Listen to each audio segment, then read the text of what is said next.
guten Abend zusammen. Auch hier ist Heise Online nicht vor den Augen des Jo sicher. Einen schönen Abend Brenus, hallo Xanvi, hallo Skizzenbildner. Schönen guten Abend zusammen. Auch hier ist Heise Online nicht vor den Augen des Jo sicher.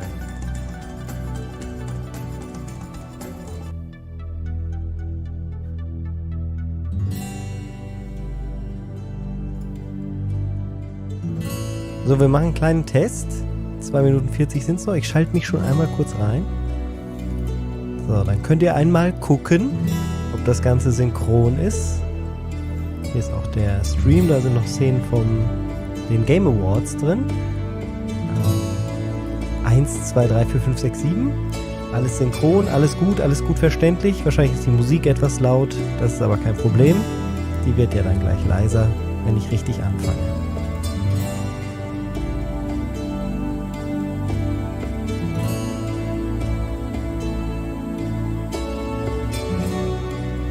Alle sagen, es sei synchron, bis auf Jo.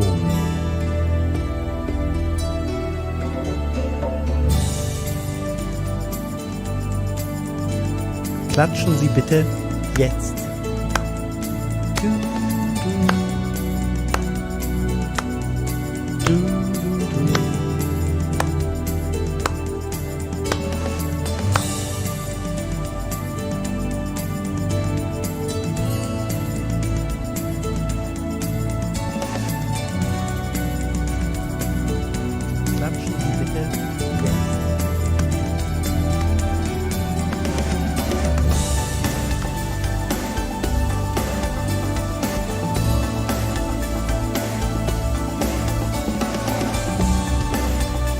Guck mir das kurz nochmal an und dann stelle ich das notfalls um, kein Problem.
So, meine Freunde.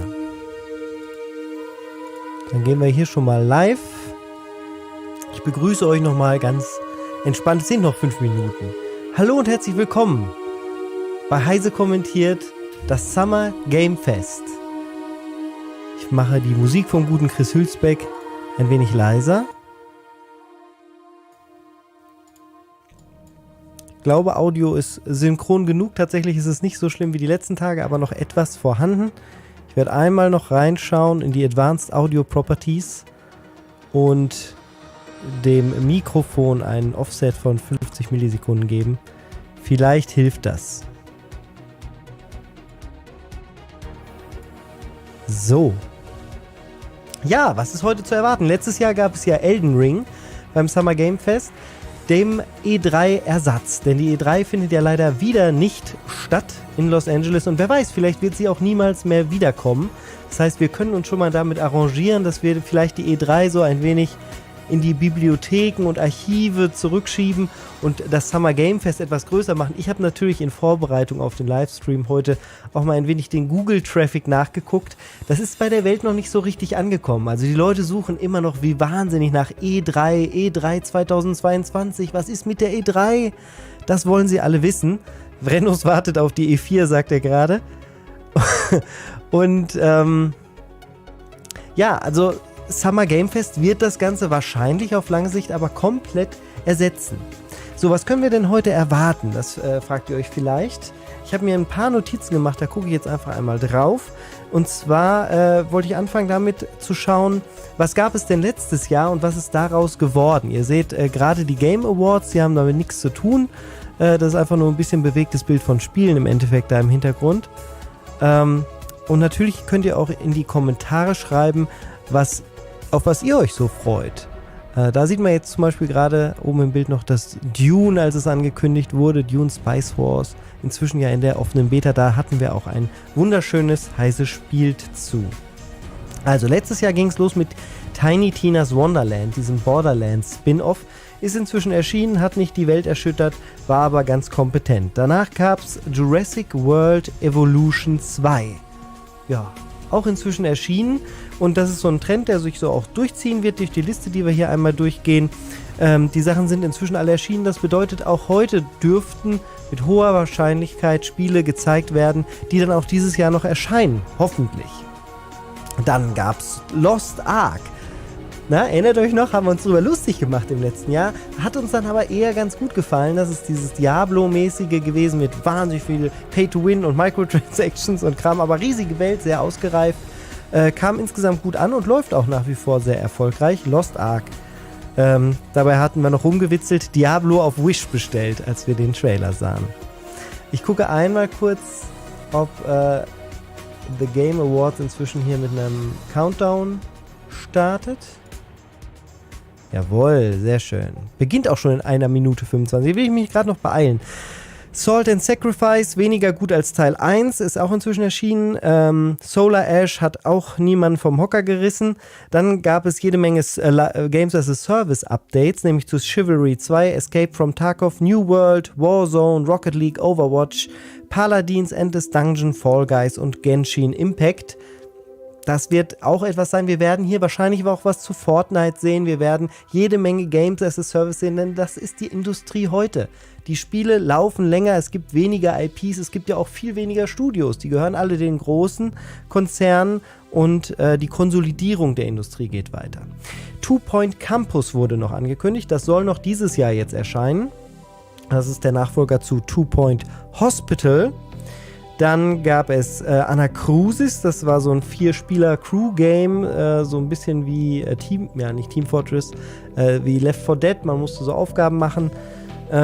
Ist noch nicht erschienen, ist derzeit im Early Access. Vampire Bloodhunt, dann auch ein kooperativer Shooter, ebenfalls noch im Early Access. House of Ashes ist erschienen, war ganz okay, ein Survival-Adventure. Tales of Arise gefiel den JRPG-Fans, ebenfalls inzwischen erschienen. Dann Planet of Lana ist noch nicht erschienen, hatte so Ori-Vibes oder so ein Mix aus Ori und Inside. Und jetzt geht's auch schon los, dann gehen wir hier mal rüber. Und es gab noch Dark Alliance, Far Cry, Tunic und natürlich Elden Ring.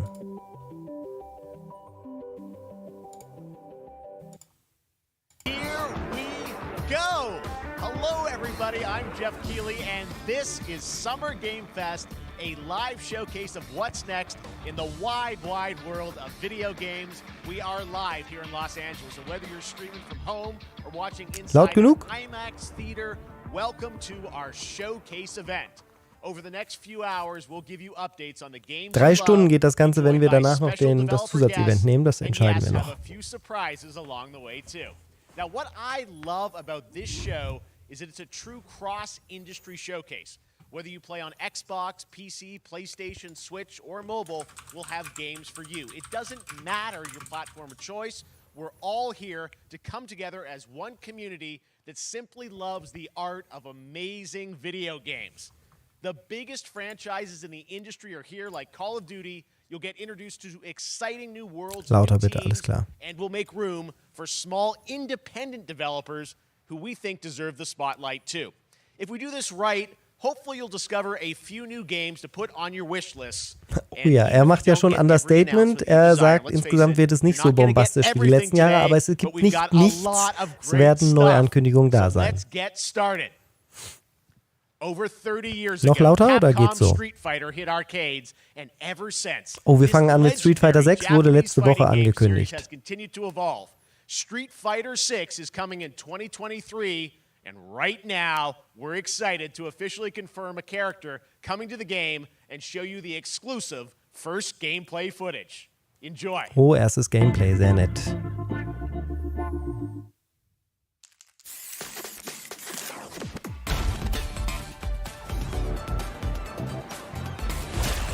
You won't know what hit you.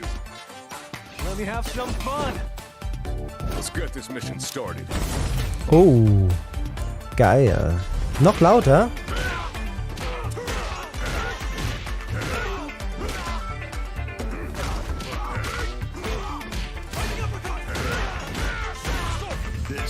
Tatsächlich ist es am Anschlag derzeit, aber ich gucke, was ich machen kann.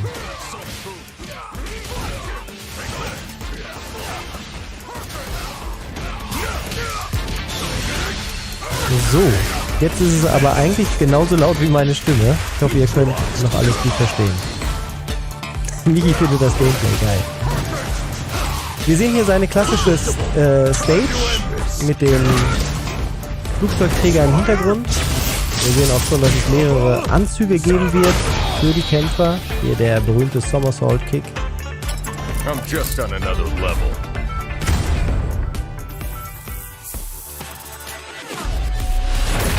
Skizzenbildner, ja, man bekommt als Presse teilweise unter NDA schon Infos, aber allerdings hier, kann ich dir sagen, gab es keine. Generell gibt es das aber, ja. Ja, das sah ja ganz okay aus. Wenig im Detail zu sehen, aber das sieht kompetent aus. Check this out.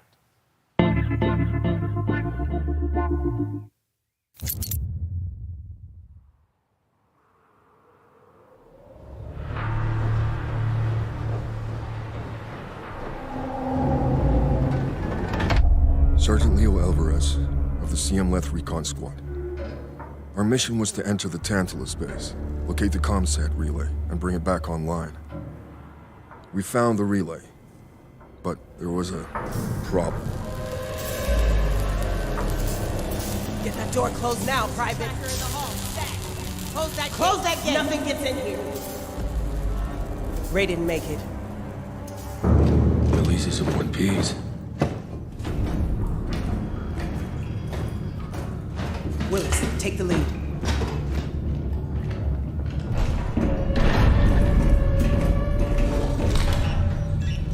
Oh, this ain't good. What we found was a new kind of evil, and it found us first. What the? This wasn't human. Wachsfiguren CGI gesehen. Willis! Open fire! Go, go, go!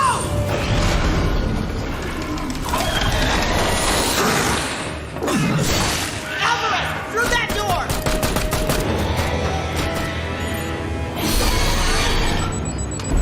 Hold that door, Sergeant! Son of a...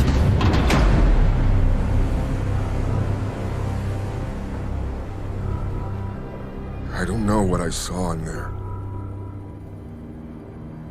Immer wenn ich ein neues Alien-Produkt sehe, denke ich daran, dass ich immer noch mal das Alien Isolation in VR durchspielen wollte. Now everyone's dead.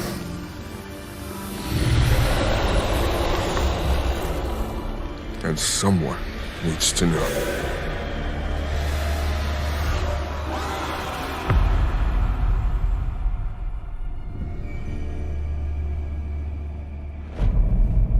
Aliens Dark Descent. So. Machen Das war also die Sequenz und wenn das Gameplay war, dann sieht das dann eher nach einem isometrischen Shooter aus. Da bin ich mal gespannt. That was Aliens Dark Descent, and it's coming in 2023 to console and PC. Next, 2 years ago at the Game Awards, we revealed the Callisto Protocol from the creative forces Das behind the Dead Space Callisto-Protokoll, das franchise. war Today, bekannt, dass I am das heute zum thrilled to Beispiel get to show gezeigt you wird. the Das soll am first 2. raw Dezember gameplay erscheinen. alongside its creator, Glenn Schofield. But first, here's the quote-unquote Schofield cut of the brand new trailer with a little more gore.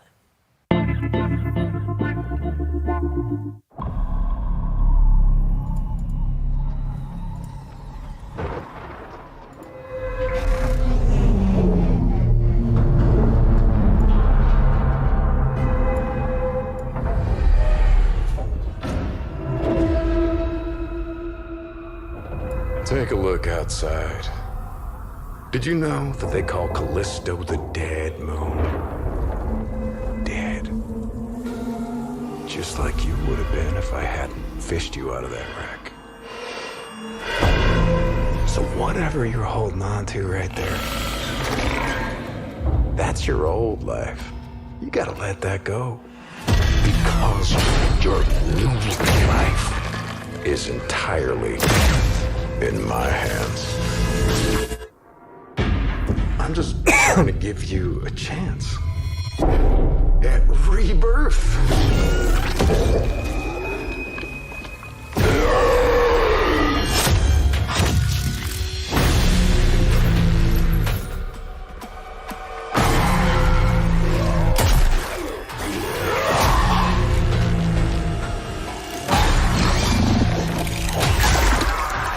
Ich denke, das wird sicherlich ein sehr schönes Spiel für Erwachsene. Durchaus interessant. Sehr stilsicher vom Design her.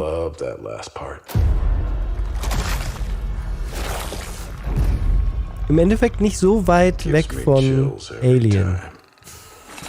Also mit zwei sehr ähnliche Spiele hier. Aber das hier ist ja eher ein Shooter, der so ähnlich ist wie Dead Space.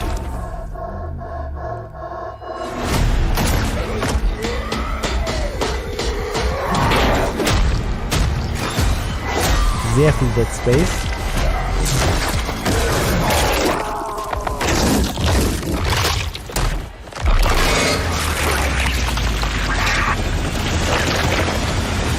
Welcome to your new home. Letztes Jahr hatten wir das mit dem Evil Dead Spiel, mit dem hohen Brutalitätsgrad. Ich finde, sowas muss nicht unbedingt sein. Aber nun gut. Wo bin ich denn hier gelandet? Fragt Herr Kieler auch gleich. That's right. We know what you wanted to see. And joining me now, Glenn Schofield, Striking Distance. Glenn, first of all, congratulations. This game looks absolutely incredible. And I got to say, the fact that you have built this team, this studio, new IP, shipping this December, all in COVID, blows me away. So congratulations. Yeah, thanks, man. Thanks for having us. I really do appreciate it, Jeff. And, you know, for a second, just give me a second. You know, I want to thank you for all you've done for the game industry all these years, man. I think I've known you like 16, 17 years now. And you've been an ambassador. You've amplified new games. Hier vielleicht dazu gesagt, das ist alles gerade live. Also diese Überraschung, die er gerade für ihn hat mit der Danksagung, das kann durchaus sein, dass Jeff das nicht wusste. Es gibt diesmal auch 2 Trailer, das fand ich ganz interessant, die kommen werden. Die hat Geoff Keighley selber auch noch nicht gesehen, weil die NDAs teilweise von den Spielfirmen so strikt sind. Hätte ich nicht gedacht. Ich war mir eigentlich ziemlich sicher, dass zumindest der Moderator mal alle Sachen vorher gesehen hat. Aber es gibt durchaus mal Sachen, die hat er selber noch nicht, oder sieht er dann während der Live-Produktion zum ersten Mal. Fand ich ganz spannend. New enemies, some brutality, some just about everything. We're showcasing a new weapon called the grip. It's Jetzt bin ich wieder ein bisschen lauter, oder? And it shoves them into giant fans. It rips them apart. It's great. And then check out the nice ending we have, where we we usually will kill our main character Jacob, and in a very unique way.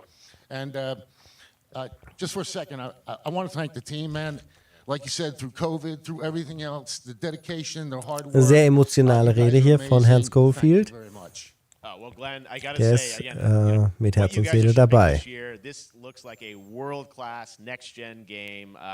It's rare that teams are bringing something out like this year, and let's let the footage speak for itself. Glenn Schofield, striking distance. Here it is, the first gameplay of the Callisto Protocol. Oh, jetzt gibt es auch noch direkt Gameplay.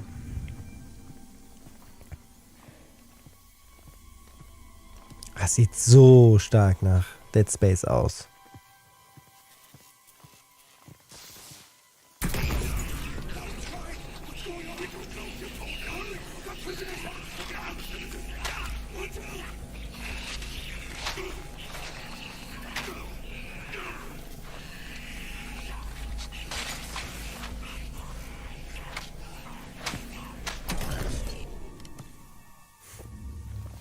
Das Dead Space Remake soll ja auch noch kommen. Bin ich mal gespannt, wie die sich dann gegeneinander schlagen.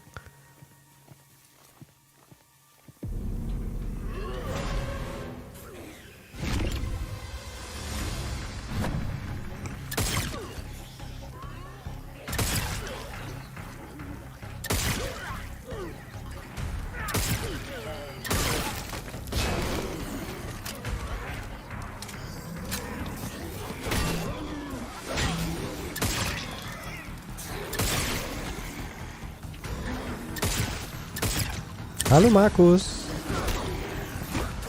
Ja, es ist ja sogar Dead Space Gameplay. Ja, absolut.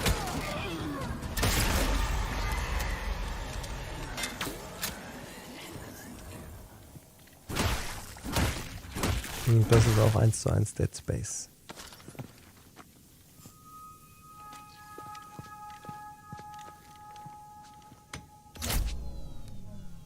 (2. Dezember), vielleicht nochmal das Release-Datum. Das Spiel hat einen relativ fixen Release-Termin, zumindest laut den Entwicklern.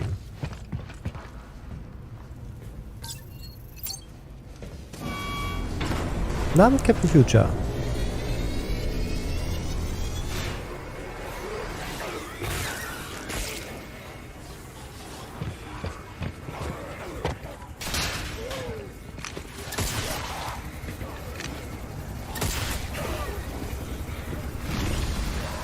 Krass, sogar mit dem Cutter.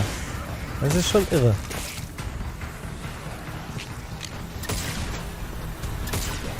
Das werden die Spieler aber gerne nehmen. Ich glaube, das Spiel könnte sehr erfolgreich werden, wenn es das schafft. Leute. Wie unnötig. Oh my God. That just happened. All right, moving on.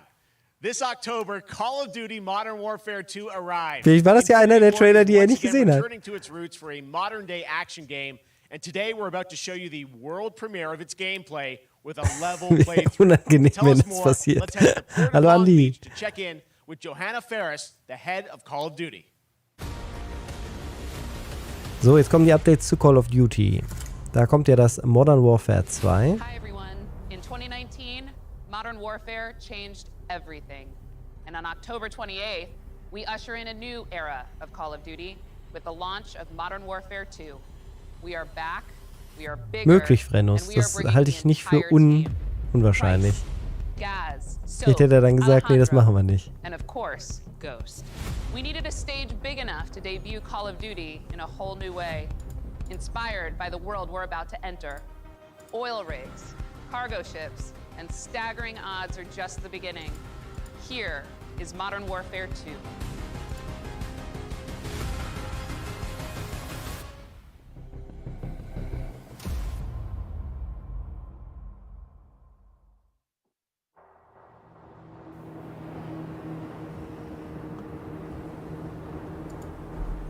Jetzt gibt's Modern Warfare Gameplay. Die Engine ja sehr, sehr gut inzwischen gereift. Modern Warfare 2 wird noch sehr viel gespielt, auch im Multiplayer. Neben Warzone das aktuell erfolgreichste Produkt von Call of Duty.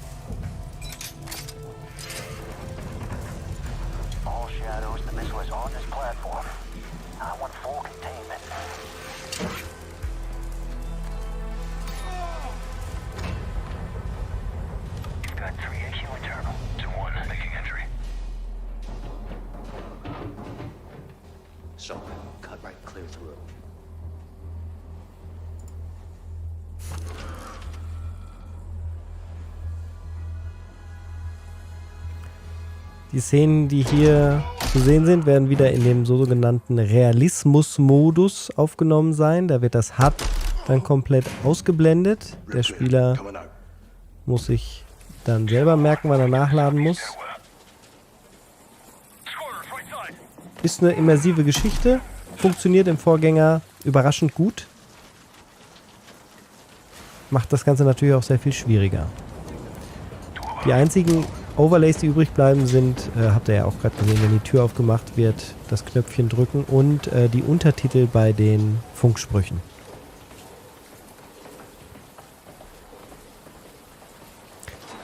Generell finde ich den Trend zu weniger HUD bei so immersiven Story-Spielen einen guten Trend. Und das Fadenkreuz, richtig, Mythos. Und das Fadenkreuz, nicht zu vergessen. Sehr gut, danke, dass du mich erinnerst.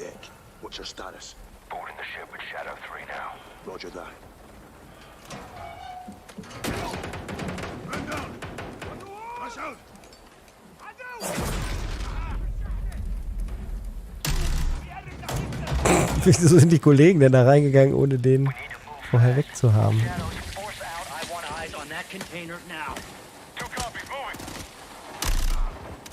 Schöne Raytracing-Effekte gerade auf dem Boden zu sehen.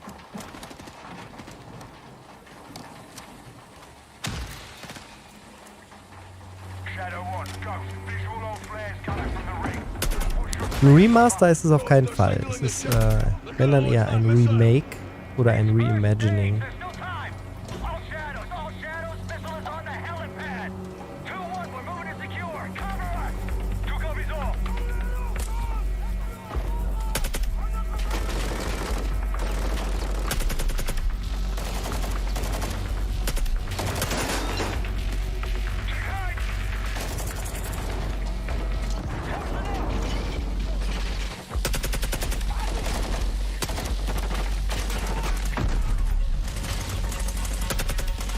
Ja, was man halt so erwartet von einem Call of Duty, ne? Das wäre früher auf einer E3 der Opener gewesen, wahrscheinlich auf einer Sony-Pressekonferenz. Und während hier geballert wird, kann ich ja mal darauf eingehen. Ja, es gibt dieses Jahr 2 kommentierte Livestreams, weil es insgesamt sehr viel weniger spannendere Events gibt. Das hier ist das absolut größte Event, das Summer Game Fest. Hier heute wird es die meisten Neuankündigungen geben. Und dann erwarten wir uns noch viel vom Xbox Showcase. Das kommt dann am Sonntagabend. Da dann einfach auch, ja, wenn ihr ein Follow da lasst oder ein Abo, werdet ihr natürlich sowieso informiert. Es wird aber auch wieder einen Artikel auf Heise Online dazu geben, zu dem Livestream-Event. Und zu den vielen einzelnen Neuankündigungen, die es drumherum gibt, gibt es dann einzelne News bei uns auf der Webseite.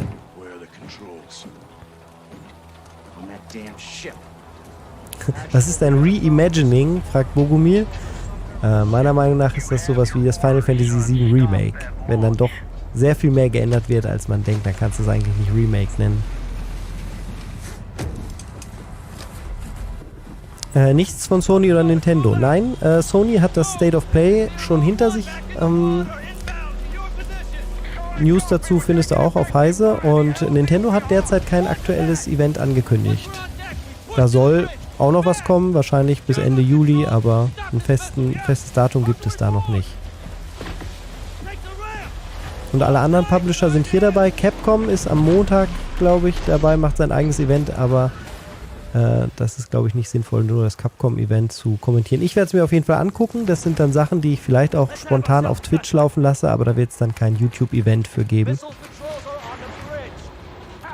Genauso wie die PC Gaming Show. Die gucke ich mir auch auf jeden Fall an.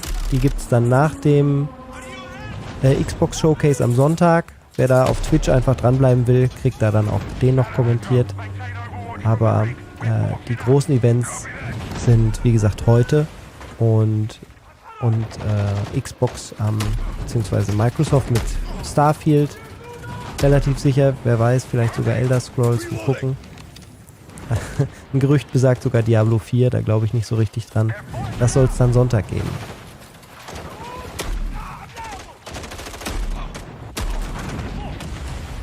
Ja, und in alter Tradition von allen Modern Warfare Gameplay-Demos, die sind immer ein wenig zu lang. Aber es zieht, ne? Man kann da nichts sagen. Wer sich das jetzt anguckt auf YouTube, der Trailer, der Gameplay-Trailer zu Modern Warfare 2, gestern erschienen, hat man einen ganzen Tag lang drauf gewartet.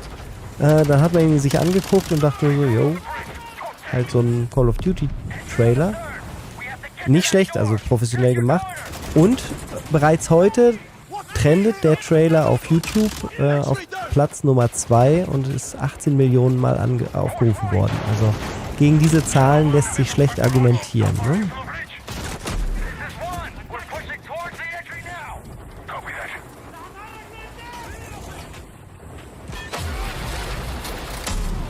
Xanvi, Devolver Digital könnte später sein. Guck nochmal genau nach der Uhrzeit. Wenn du recht haben solltest und es um 0 Uhr startet, dann würde ich das vielleicht auch noch auf Twitch mitlaufen lassen. Controls are internal. All right, stand back. Shadow 1 going explosive on bridge entry. 18 Millionen Online-Reakteure. Nein, der wurde ja gestern veröffentlicht für alle.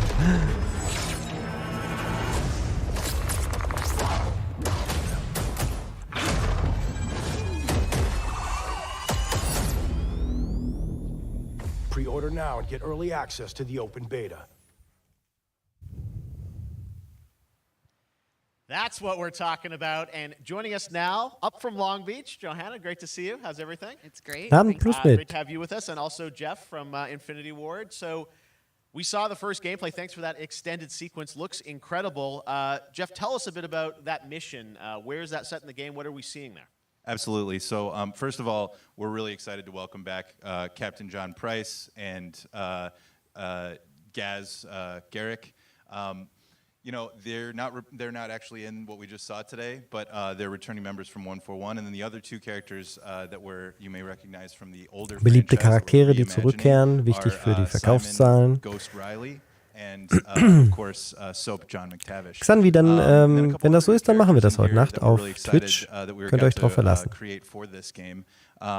First, Commander Philip Graves and Mexican Special Forces Colonel Alejandro. And Alejandro, I gotta say, it's a character we're really excited about. He's a guy who's super capable and a guy who's just as important as Task Force 141.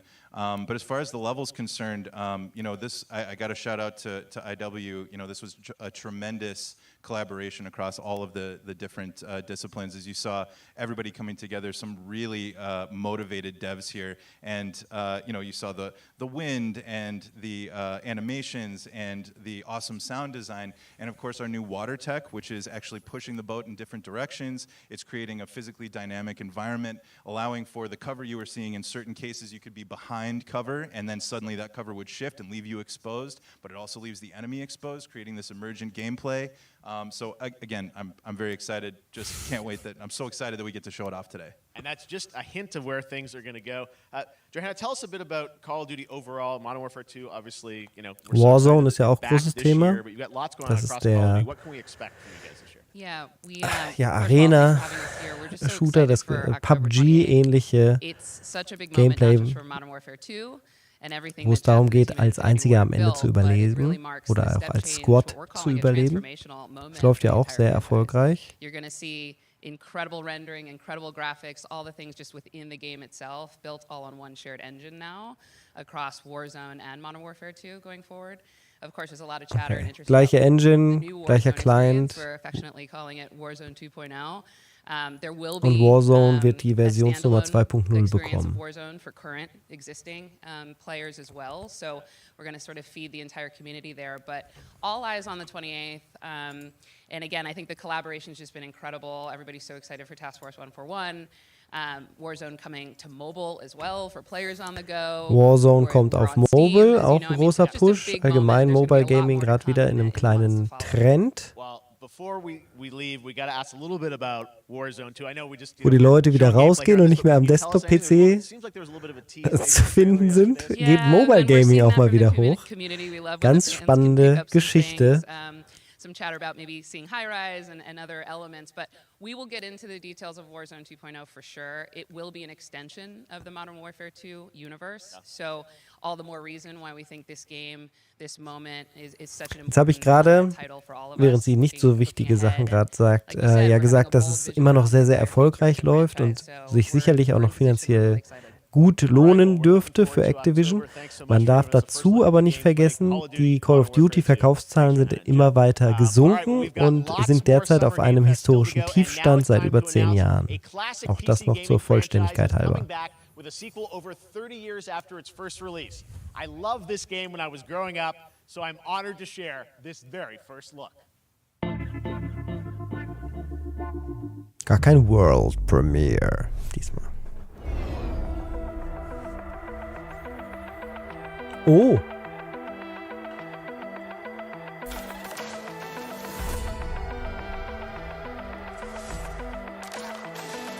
Das ist doch eine nette Geschichte. Da werden sich bestimmt viele von den Reiselesern dran erinnern. Monkey Island könnte auch noch kommen. Sunday.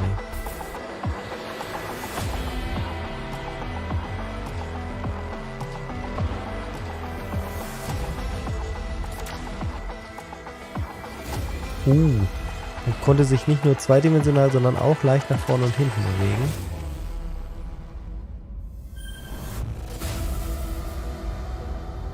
Tatsächlich ein zweites Flashback. Spannend. Und soll diesen Winter noch erscheinen. All right, let's turn back time. Back in 2017, we announced Witchfire at the Game Awards. Almost 5 years later, I am so excited. The team at the Astronauts in Poland has put together an in-depth look at the gameplay of this dark fantasy first-person shooter, which will enter early access soon. I am so excited to play this, and I bet you will be too after you see this.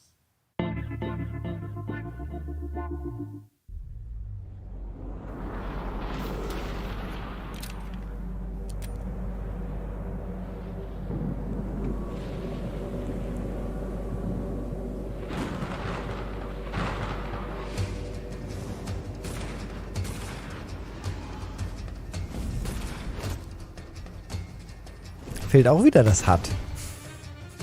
Was heißt fehlt? Bin gespannt, ob es da dann auch einen Modus gibt oder das jetzt nur hier für die Aufnahmen sind. Bei Call of Duty weiß ich, dass es den Modus halt gibt. Guck mal, ein modernes Hexen. Witchcraft, habe ich das richtig gerade verstanden? Vor 5 Jahren angekündigt, dann ist es still um das Projekt geworden. Jetzt melden sich die Entwicklerinnen und Entwickler mit diesem Trailer zurück. Sieht ja ganz spannend aus für eine Ballerei.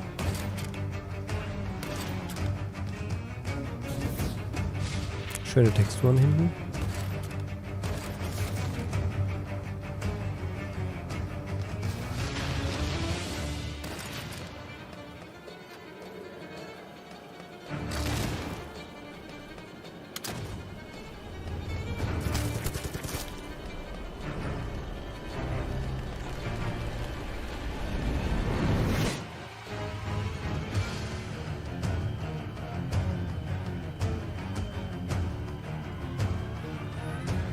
Bald im Early Access.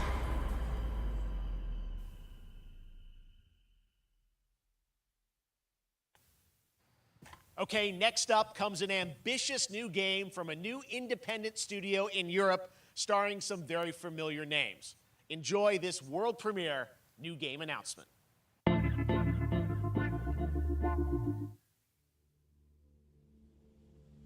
Officer Taylor, Medlog. On your wish list. 29. Today, I can't believe what I saw.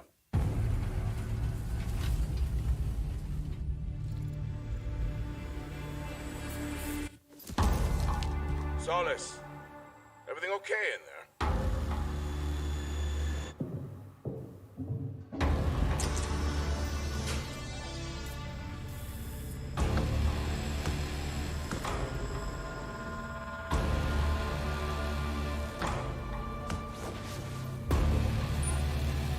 Die Engine sieht ja fast so ein bisschen nach id Software aus, aber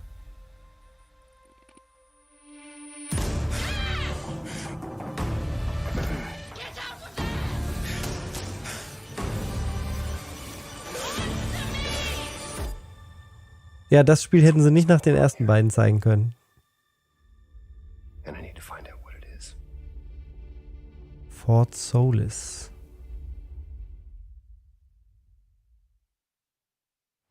Sieht erstmal spannend aus. Die Entwickler sind da. Schön. Look who it is. Troy and Roger in person.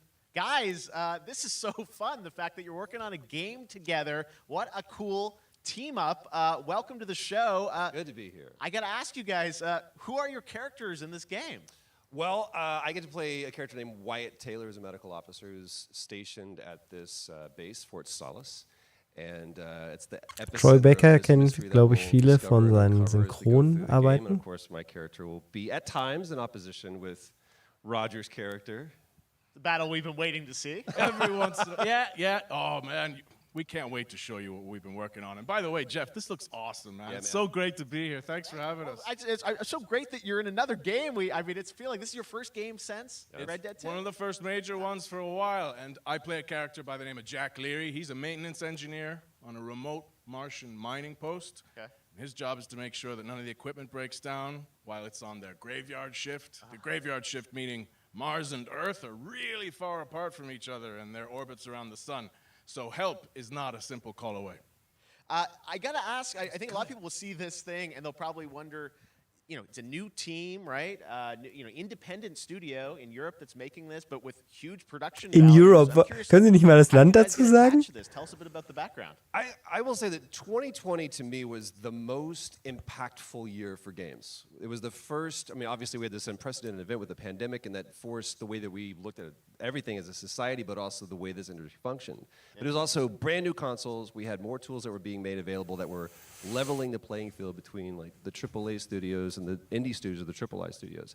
And so, just like anybody else, we got reached out. James Tinsdale with this brand new studio said, we'd like for you to consider being a part of this game. And he walked me through a very brief description of what the experience was going to be like. And in the very beginning, he said, we want this to feel, it's a tight thriller. We want it to feel like Dead Space meets Duncan Jones' Moon. And I was like, sign me up. I'm into that, absolutely. And full like performance capture and everything. Yeah. Absolutely. New studio, brand new energy, and of course, I get to work with one of the best of the business. And me. I get the privilege Who's the other? of getting to see this guy and watch him in action. I love to work, and I love the challenges and all the new innovations that this medium provides to performers. We can't wait to show you what we've been working on. I think it's going to knock I guess us I've seen off. some of the behind the scenes and the performance capture. Unreal Engine 5. EU ist das Land. Think big.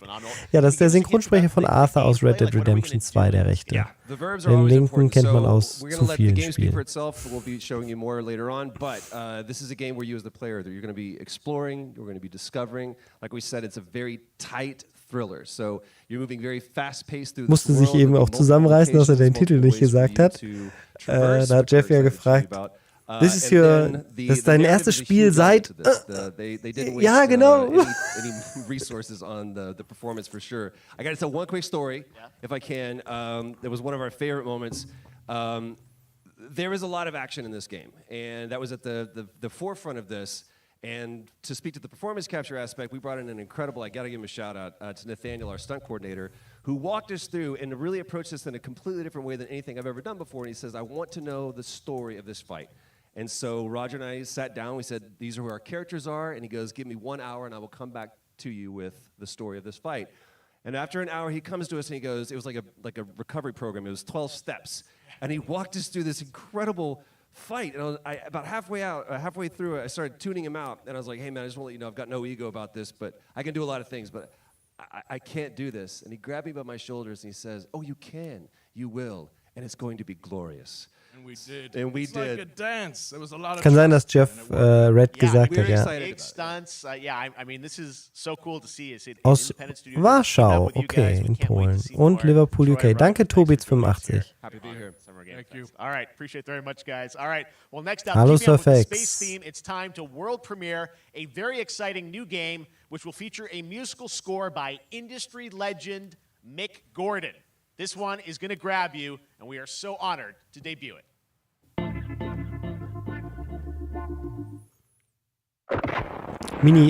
Troy Baker hat unter anderem die Stimme in Bioshock Infinite gemacht, Joel bei The Last of Us.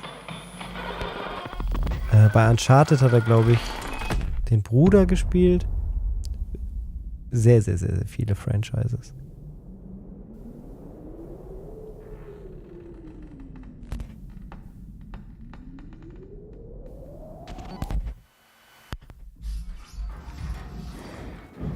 Viele dunkle Spiele. Können wir nicht mal... Ah, müssen wir wahrscheinlich Nintendo für angucken das nächste Mal.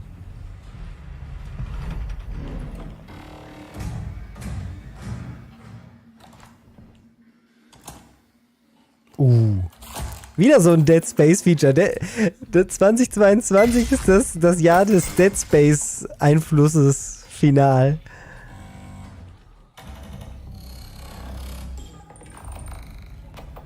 Gamescom gab es letztes Jahr doch gar nicht.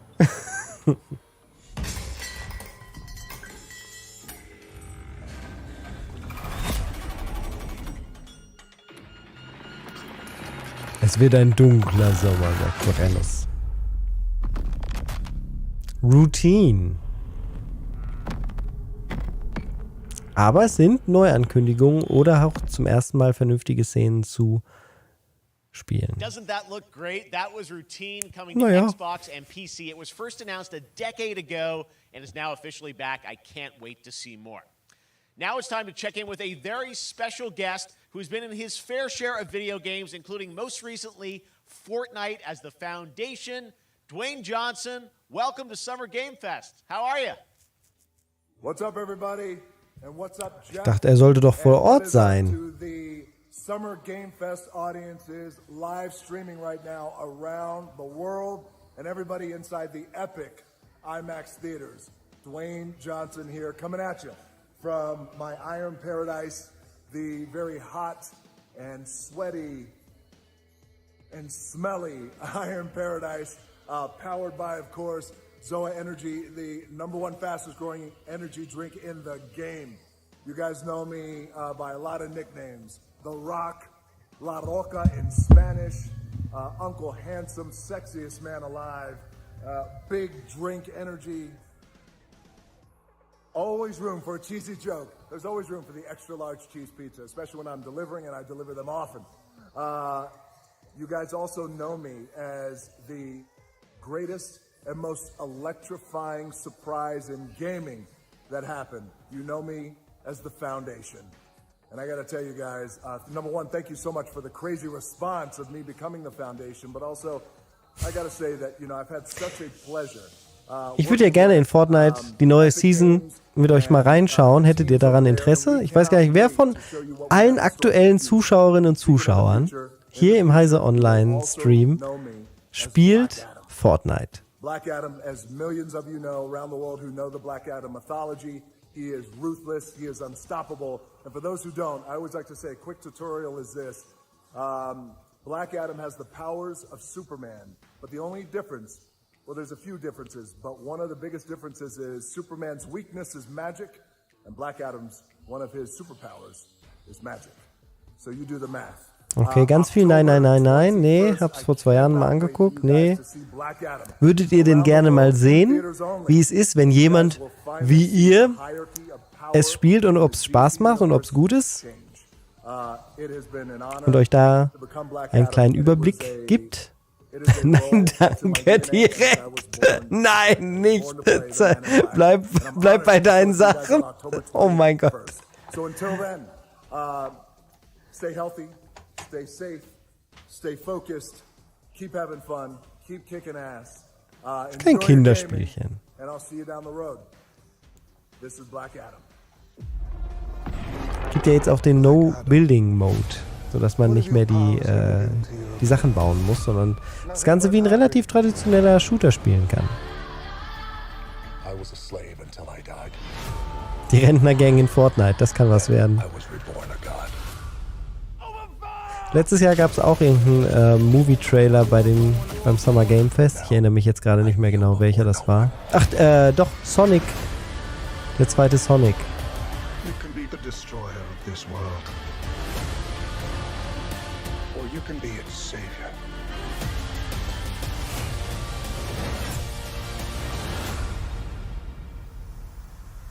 That's up to you. Behind you! Did he just catch a rocket? He got a rocket. All black anything, you know my press code.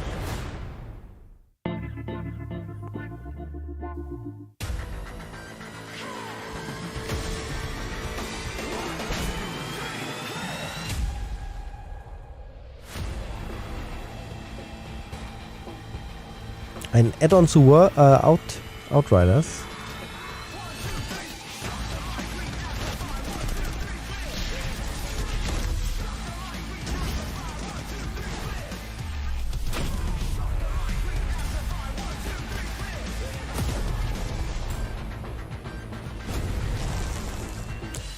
Aquazelin, wie schlecht war denn der The Rock-Auftritt? Sehr schlecht, wenn du mich fragst. Vor allen Dingen wurde in allen Ankündigungen vorher gesagt, dass er vor Ort sein soll. Von daher frage ich mich gerade, ob er aus Quarantänegründen dann vielleicht nicht kommen durfte oder ob das einfach nur schlecht kommuniziert wurde. Nicht, dass der jetzt irgendwie das Event dann tausendmal besser gemacht hätte. So war es nur doppelt peinlich. Also wir kennen das ja inzwischen aus den bisherigen Jahren, wenn hier peinliche Sachen passieren, werden die natürlich auch beim Namen genannt. Das ist ja einer der Gründe, warum die PC Gaming Show zum Beispiel nicht mehr den Prime-Slot gekriegt hat. Und wir im letzten Jahr im Endeffekt alle zusammen gesagt haben, das war kompletter Mist.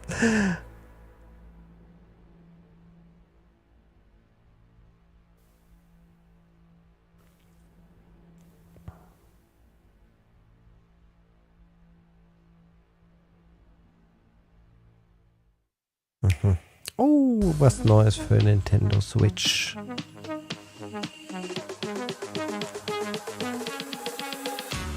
Das ist der Nintendo-Trailer, den Nintendo mal eben rübergeschickt hat für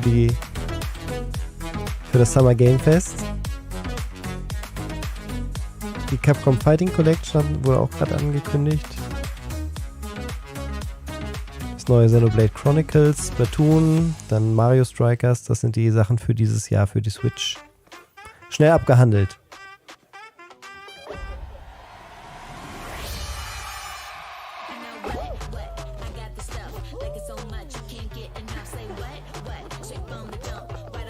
Sanvi, ja, ich werde es auch auf jeden Fall ja sowieso gucken. Auch aus beruflichen Gründen, weil es sind ja durchaus interessante Indie-Games dann teilweise dabei, aber die Präsentation und Länge und vor allen Dingen die Anzahl an Werbung ist einfach zu hoch, als dass wir sagen können, das unterstützen wir in dem Rahmen, wie wir das bisher gemacht haben. Das war letztes Jahr leider zu krass. Ne? Ich glaube, das könnt ihr gut verstehen. Letztes Jahr war aber schon uff, ja.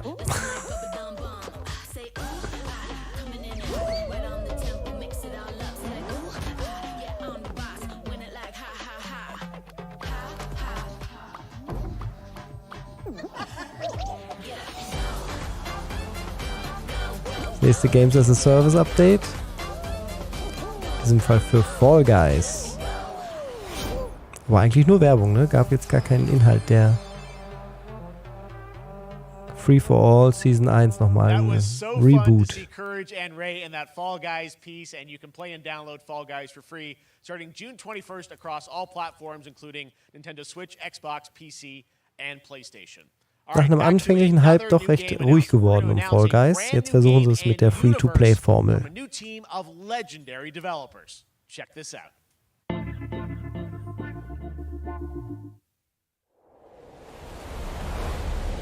Ja, jetzt kommt das Frost Giant Studios Announcement. Dann sind wir mal gespannt.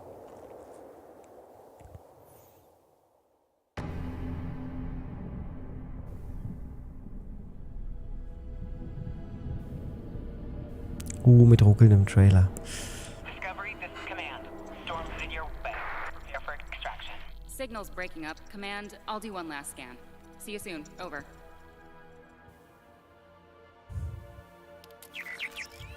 Okay, hurry.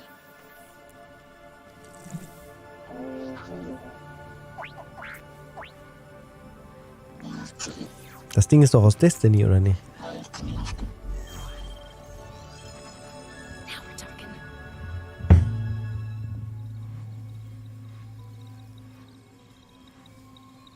Command, I may be onto something.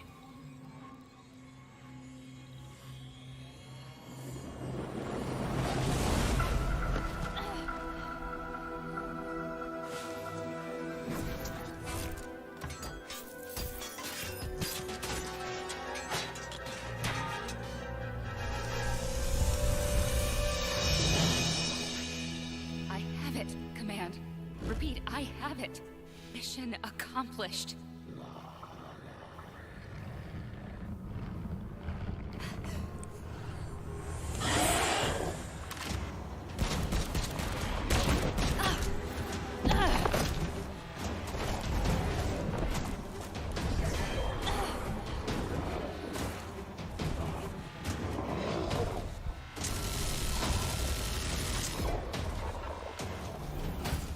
Doc, I've got this.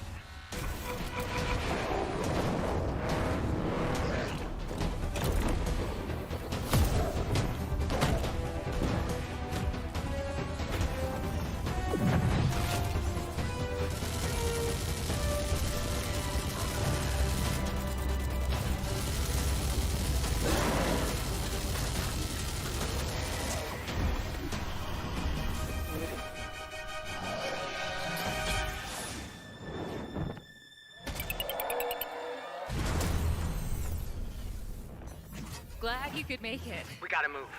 Now. There's a storm coming. Schnieke.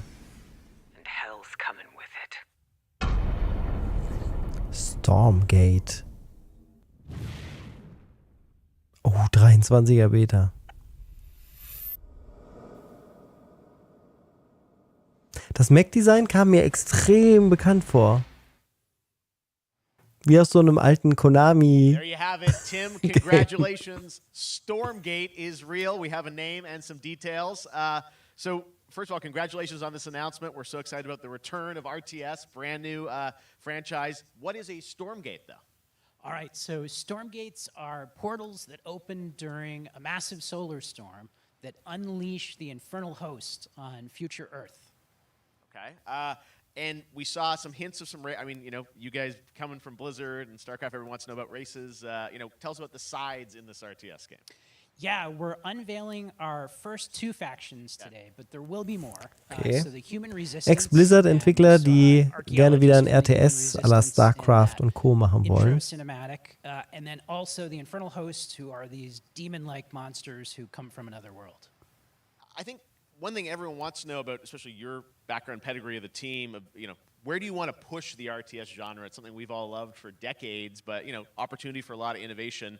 I know you're going to show us, I think, some hints of where you're going to go image-wise with the actual gameplay made in Unreal Engine. Schön, es gibt erste Screenshots.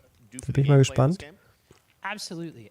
But the first thing I want to say is we are very consciously Ein trying bisschen StarCraft kann man in dem Schriftzug auch von Stormgate erkennen, oder? Wenn man das O jetzt sich wegdenkt. Hinten rechts an meiner Heizung klebt noch das I Love StarCraft Schild. Ich hole das mal kurz. For one thing, we're free to play, but no pay to win, no NFTs, nothing like that, just to lower that barrier to entry to get players in. But we're also really trying to be a lot more social. So you'll be able to play the magnetisch. cooperatively. Gab es, glaube ich, mal auf der Gamescom 2014, 2011. Competitive multiplayer, but of course we've also still got 1v1 competitive. And as a little surprise, I think we've got some first kind of work in progress images from the game, right? Yeah, these are still very much still being worked on, but some shots of actual assets that we're building in Unreal Engine 5. Wow, well, I love it. 2023, you said, for the beta, so people can sign up now, get ready, and I'm just so in der Unreal Engine 5 ein Echtzeitstrategiespiel von Ex-Blizzard-Leuten. Klingt schon sehr, sehr, sehr interessant. Thank you so much for giving us your announcement today on Summer Game Fest. Thank you so much for having us here. Really grateful. Awesome. All right, Frost Giant, Stormgate, keep an eye out for 2023. it. Now it's time for another indie game announcement that I'm excited to share with you. High Water. Check this one out. Good morning, High Water dwellers. High Water Pirate Radio, keeping you in the know with our flow. Alphaville authorities continue to deny false rumors. Ganz am Anfang hatte ich so ein bisschen Monkey Island 3 Vibes. Aber es ergibt ja gar keinen Sinn auf allen Ebenen. On a sunny day.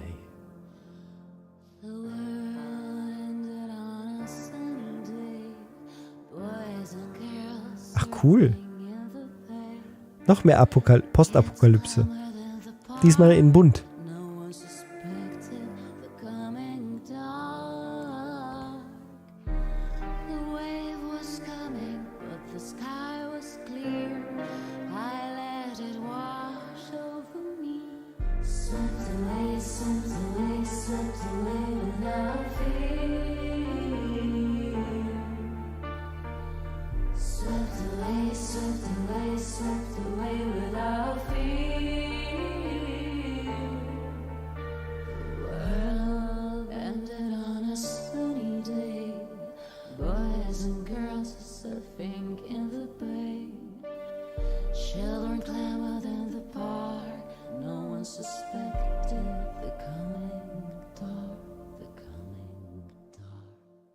Highwater. What a breathtaking trailer. Highwater is an adventure strategy game set in a world ravaged by extreme climate change.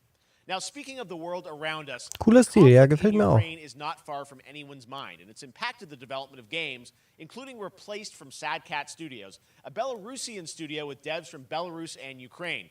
The team had long hoped to reveal a new trailer here today, but were understandably unable to complete it in time. Guys, I just want to say we're thinking of you and all the developers impacted by the conflict.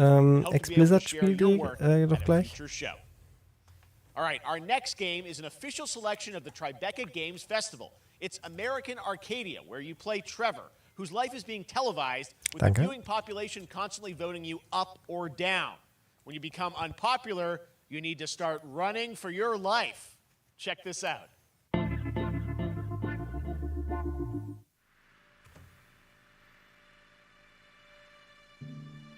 Picture a city where technology and science go hand in hand with fun and entertainment. My grandfather, Elijah Walton, had a dream to build the city of tomorrow. That dream is now a reality, and that city is Arcadia. A 43-square-mile metropolis where each and every citizen enjoys a life of Dürfen wir die luxury aufbauen? and comfort. Broadcast live 24 hours a day, 7 days a week on every digital platform. American Arcadia. Control. Subject on the run on camera 4025. Interrupt broadcast immediately. Schade.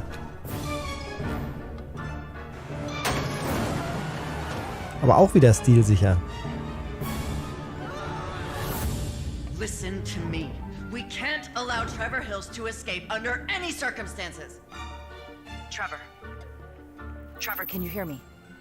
Be careful and don't make a sound. Don't worry. I'm going to get you out of there.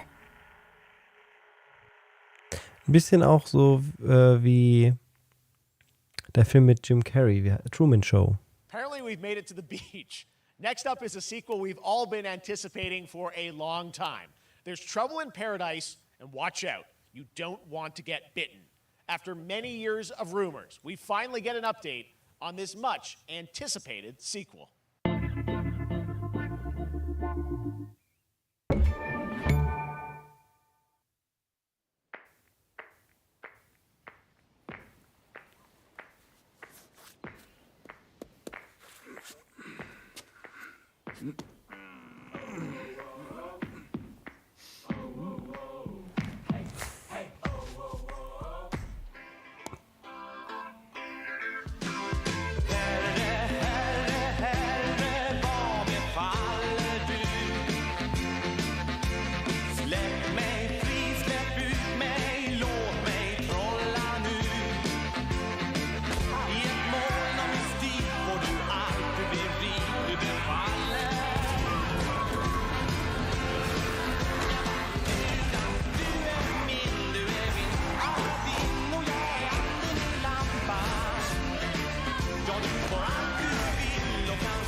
Goat Simulator 2.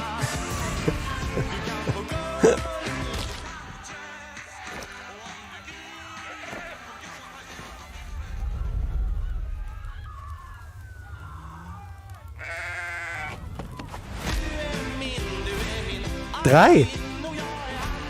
Ich habe 2 verpasst, offensichtlich. Offensichtlich, oh mein Gott. Wann kam denn 2? There you have it. That was Goat Simulator 3, and it's coming later this year to the Epic Games Store. Now, last year, Marvel and 2K announced Marvel's Die spielen doch mit uns. Sons, a tactical Es gibt kein Goat Simulator 2. the studio behind XCOM and Civilizations. Heroes from the Avengers Das ist so bescheuert. with supernatural ones like Blade and Ghost Allein für den Moment und den, das ist sehr clever. Jetzt haben alle gegoogelt, um erstmal das Google-Ranking hochzuballern für Goat Simulator. Nicht schlecht. Nicht schlecht. Die können das ja nennen, wie sie wollen.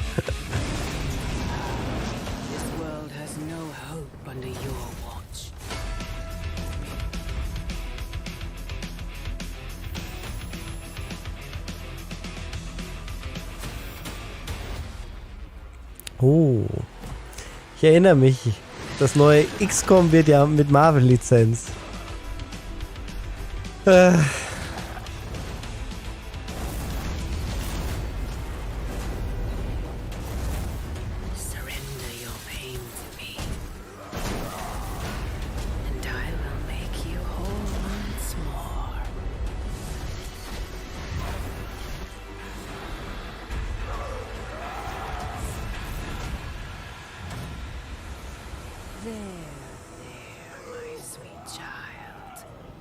Mother won't hurt you.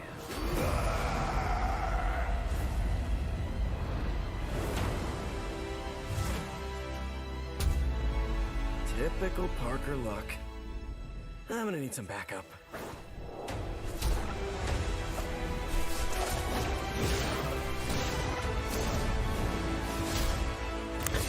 Ja, ich hoffe, sie zeigen gleich noch Gameplay, weil den CGI-Kram gerade zu so Lizenzen, ja, das zieht natürlich, ist super für Social Media, für kleine Clips und alles, aber das bringt uns hier halt nicht vorwärts.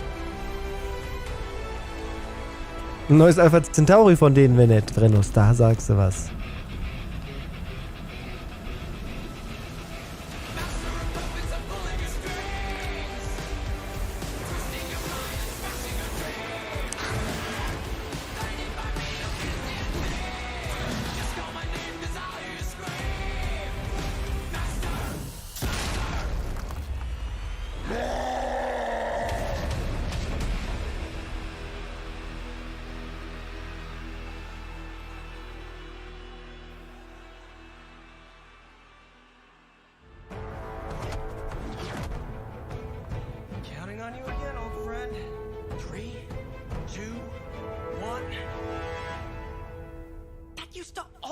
Work.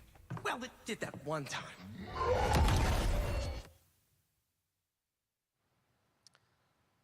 That was Midnight Suns, and Jetzt now kommt erstmal we're der moving on to the Cuphead-Nachfolger. wonderful world of Cuphead, the delicious last course. Da And können wir ja you sicher sein, believe was it, uns we're only erwartet. a couple weeks away from playing the delicious last course DLC. You see how they did that for Cuphead. Joining me now is Maya Moldenhauer from Studio MDHR.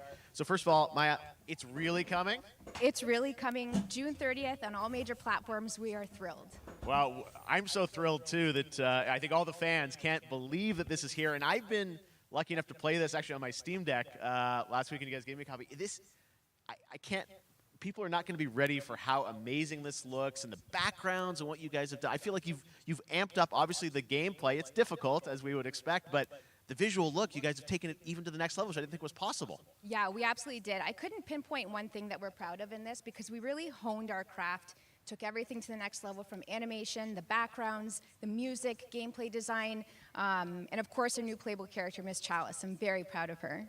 Chalice is fun to play as, and even though this is a DLC, it feels like it's its own game inside of Cuphead in many ways. It is, definitely. Yeah, you just get on the island, and there you are off to this. LOD has Level of Detail, Blackie. Yeah, it's our biggest island yet. Super-sized bosses, lots of secrets to discover.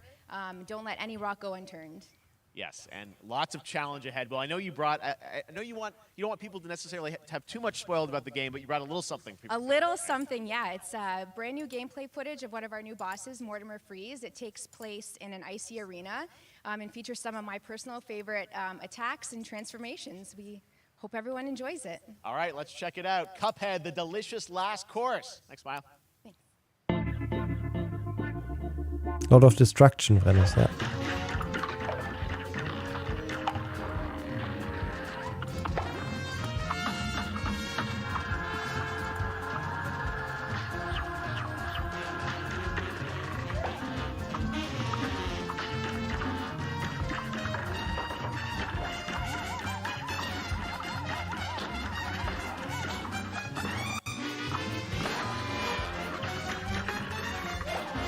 Wahnsinn.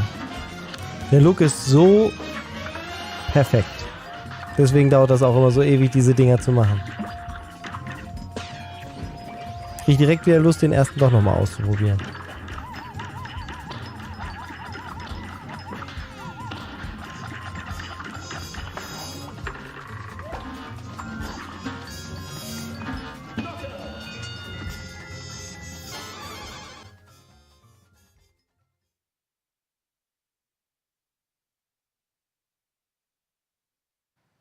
Now, if you want even more Cuphead, and who doesn't, tomorrow we will show you an exclusive look at Season 2 of the Cuphead Show when I co-host Netflix's Geek Week, which will include new show and game Uptown Coyote sagt, über ein Pillars of Eternity 3 würde ich mich freuen oder was ähnliches in der Engine. Da kann vielleicht was kommen bei der PC Gaming Show. Mal gucken. Hast du denn schon erstmal Elden Ring durchspielen? Hast du denn schon Baldur's Gate 3 dir näher angeguckt? Hi Nema! Don't miss the Xbox and Bethesda Game Showcase with a look at the future So, of Xbox. eigentlich haben wir erst die erste Hälfte jetzt durch. Now we have some exciting news for Nintendo Switch and PC fans about Neon White, a game where you play an assassin from hell who slays demons for the chance to ascend to heaven.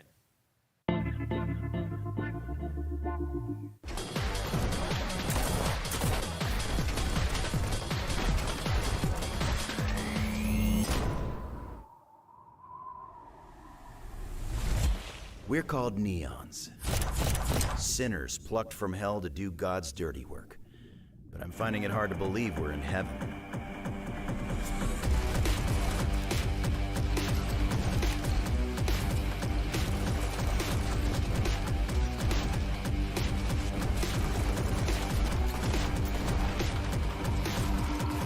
Got 10 days here. New day, new mission from Almighty. Guten Abend, Paul. You can win me over by showering me with gifts. Good thinking.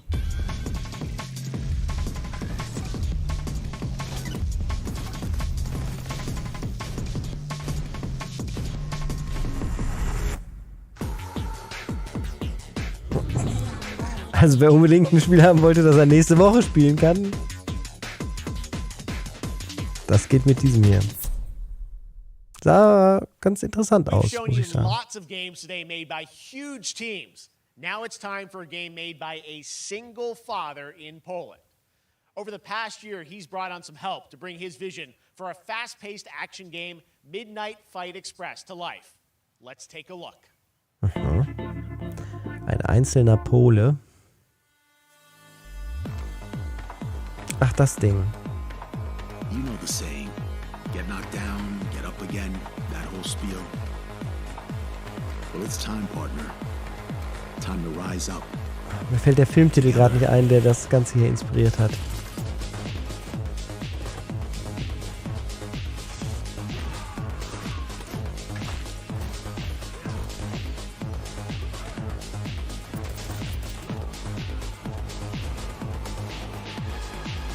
It's happening. The big guy's actually going through with it. While I sat at his side, seeing lives as dollar signs, I had the stink of corruption all over me. And you know who put it there? Nah, not him. Me. Well, I ain't wearing it anymore. And neither are you. Jede Menge Interaktion, das sieht ganz gut aus. Das ist wichtig für diese Art Spiel.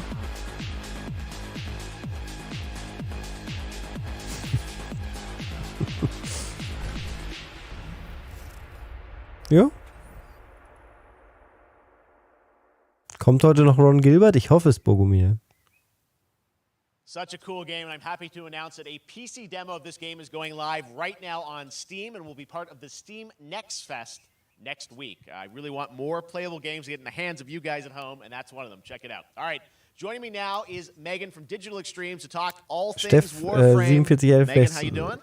Was meinst du? Welche Games meinst du jetzt direkt? Just happen to always have these Canadian teams on the show. I don't know how that works out. Warframe Update. Well, Das nächste Game as a Service. With Warframe over the years, and I know right now anyone watching on Twitch for more than 30 minutes, this show is going to get a special Twitch drop, right? That's right. I already have seen people getting it, so Yes. it's very exciting. She's right there, loud and proud. Protea, 30 minutes for watching. Thank you for letting us kind of take over your special events category, but she is there and she is for you if you are properly linked up. No, Warframe, as I said, we've done a lot over the years. You guys have done incredible things with the game, and I know you have TennoCon coming up in July, which is your big kind of event of the year to reveal what's next. What can you tell us? Well, I can't tell too much, but yeah, July 16th, 2022, it's a digital event again this year. Today, actually, we just launched the digital items for it, so you can get some in-game goodies, some really cool cosmetics, some merch, all that really great stuff went live today. Einmal das Standardprogramm für ein Game ist ein Service. Das, was man halt machen muss. Ich habe es ja auch im Artikel beschrieben. Die Branche verändert sich, hat sich stark verändert. Die Entwicklerstudios kommen zum Teil gar nicht mehr raus aus dem Loop, den die Spieler ihnen ermöglichen, ein Spiel mehrere Jahre am Laufen zu halten. Yes, I think you can. Okay, you're going to get your first look at the Deviri paradox. Finally, I know it's been a couple of years. But Deviri Paradox is going to be what TennoLive is all about, and I'm so happy. The team worked really hard on the teaser you're about to see for it, and I'm just really proud kommt auch ein Teaser zu. Awesome. Schön. Well, thanks so much for being here on Summer Game Fest. Let's take a look at that right now. Ein paar Ankündigungen müssen Sie sich ja auch noch für die Gamescom aufbehalten. Die startet ja auch in 2 Monaten. Choices await us now.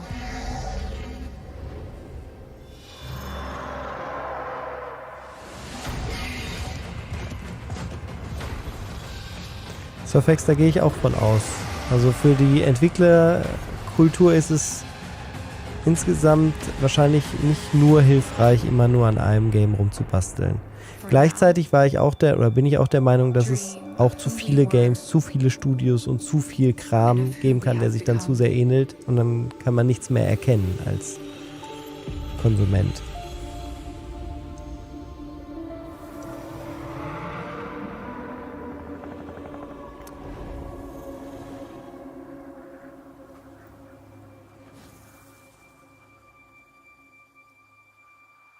Also einen guten Job haben sie jetzt nicht gemacht, neue Spieler damit einzuladen. Das ist eine Vorstellung, die sich sehr stark an bereits Warframe-Spielende richtet. Aber das sah nicht schlecht aus. Honkai Star Rail. Guck mal, jede Menge Space-Nehmer. Du hast dir doch ganz viel Science-Fiction gewünscht. Es gibt tatsächlich viel mehr. Die Leute, das nennt man Eskapismus. Wenn es auf der Welt insgesamt schwieriger wird, dann erträumen sich die Menschen eher die Sachen, die nicht real sind und wollen die umsetzen. Glaubt man nicht, dass ihr noch Age of Empires 5 bekommt.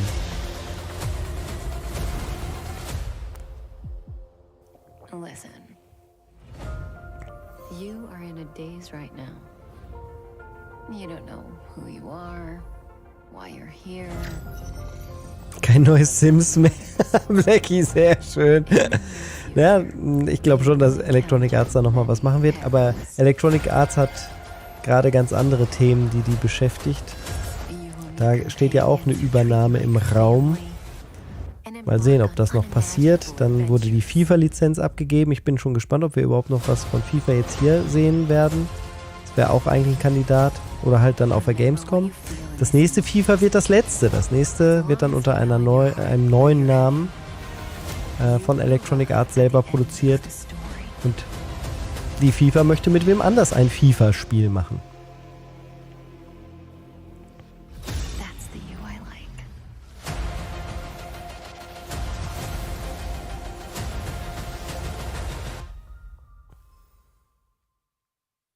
Cooler Trailer.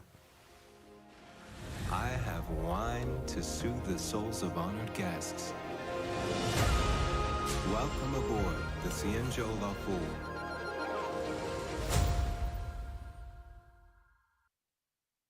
Coming soon. Oh.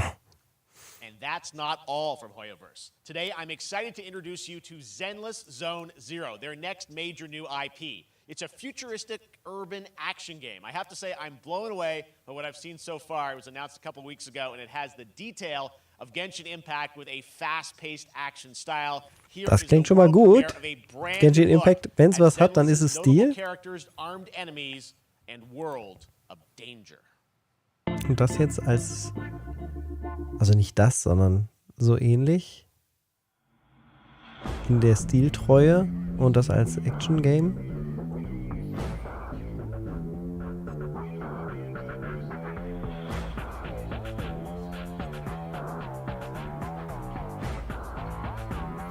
Blackie, das klingt interessant. Er schreibt gerade, oder sie, ich kann mich da an eine wissenschaftliche Arbeit erinnern, die eher Monster oder Aliens gegenübergestellt hat, in wirtschaftlich guten oder schlechten Zeiten. Wenn du da den Link noch findest, gerne in unseren Discord rein.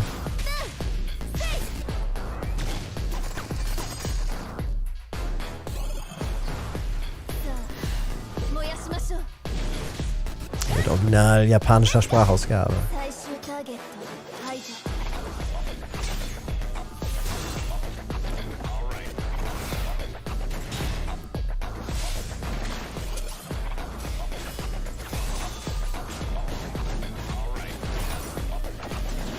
Ja, sowas geht immer gut. Dann auch noch mit so einem coolen Fuchs. Zenless Zone Zero heißt das Ganze. Sieht wirklich ganz schön aus.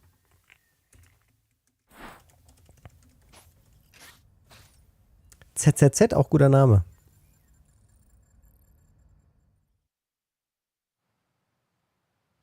Und das neue Turtles Game. Last year was TMNT Shredder's Revenge, which reminds us all of the Turtles arcade games back in the day. Well, it's nearing the end of development, and the team wanted to use SGF as a way to reveal one SGF ist die neue Abkürzung, die sie versuchen zu etablieren, um zu gucken, wie klappt das ja besser als Summer Game Fest, um die neue E3 bei Google zu werden. SGF. Klingt nicht gut, das ist selbst Gamescom viel besser als Name. Das Spiel hier sieht sehr wunderbar aus. Wir haben ja letztes Jahr mit dem Double Dragon, war das, ne? Ebenfalls eine sehr kompetente Variante dieses Spielstils bekommen. Und auch das hier sieht super aus. Ich glaube, das Turtles-Spiel ist eins der wenigen Beat'em-Ups von links nach rechts, die ich mit meinem Bruder, glaube ich, durchgespielt habe. Damals Turtles in Time. Und auch das Arcade-Spiel und die Battletoads-Variante, alles sehr, sehr gut. Oh, Six-Player-Mode, das wird ja noch verrückter. Aber klar, mit 8K-Fernsehern, die bald kommen, haben wir dann vielleicht noch mehr Mitspieler in den Pixel-Brawlern.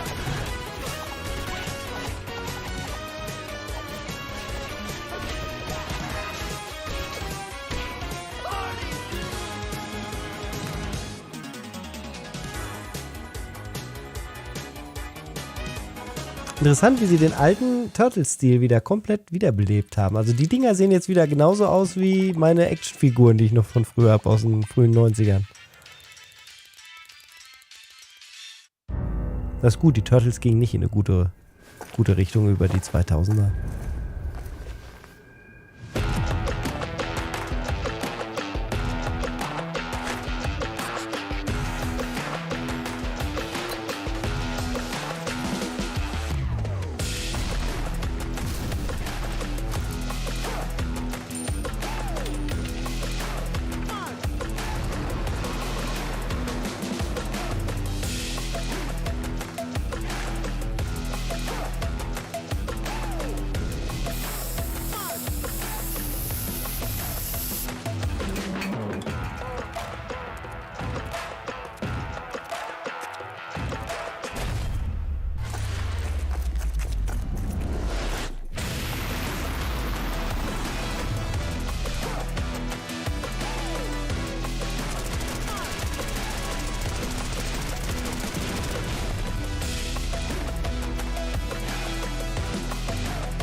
People. Oh, das neue Spiel von Amplitude und Sega. Das ist das alte Spiel, Humankind. Aha, neue Kulturen.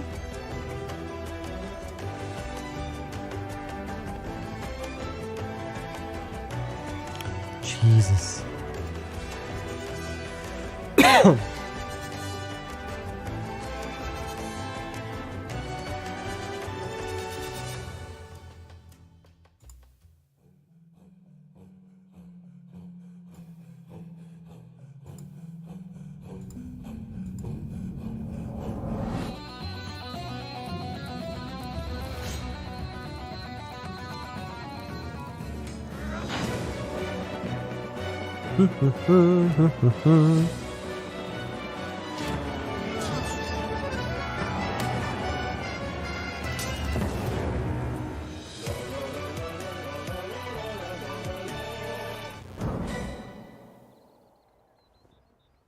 Habe ich schon gemacht, Nehmer. How far will you push humankind? Konsolenversion von Humankind. Immer gut.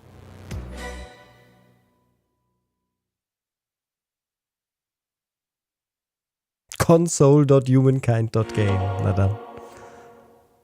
Humankind allows you to shape your civilization by combining a multitude of historical civilizations from the ancient Wenn bald to the kein neues modern era. Civilization angekündigt wird, könnte Humankind vielleicht so ein hinten raus nochmal ganz gut Spielerinnen und Spieler begeistern. Franchise back to video games with One Piece Odyssey. Monkey D. Luffy and his crew of pirates are off on their next adventure. This trailer reveals the setting.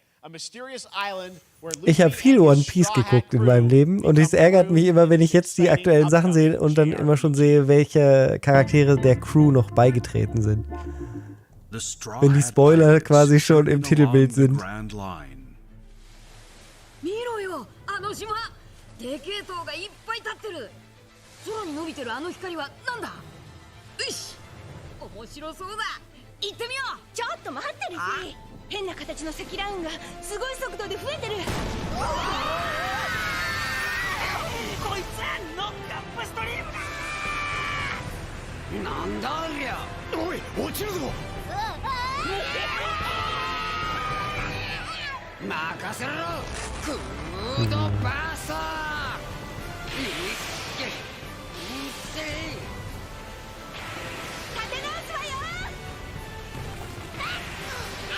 Choppa. Den kenne ich zum Beispiel nicht. Der kam nach meiner Zeit. Nico Robin habe ich noch mitbekommen.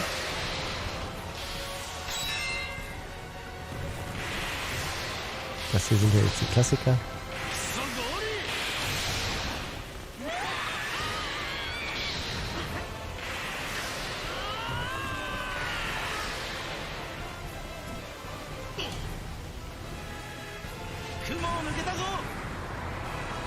Filled with new encounters and hidden mysteries. Unravel the adventure that awaits in an odyssey beyond imagination. One Piece Odyssey.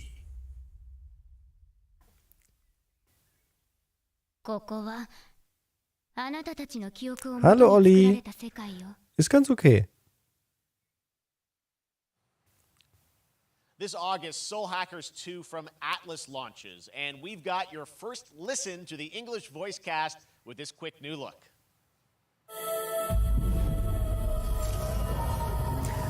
Man merkt schon an, dass es tatsächlich ein paar mehr Füller sind als letztes Jahr.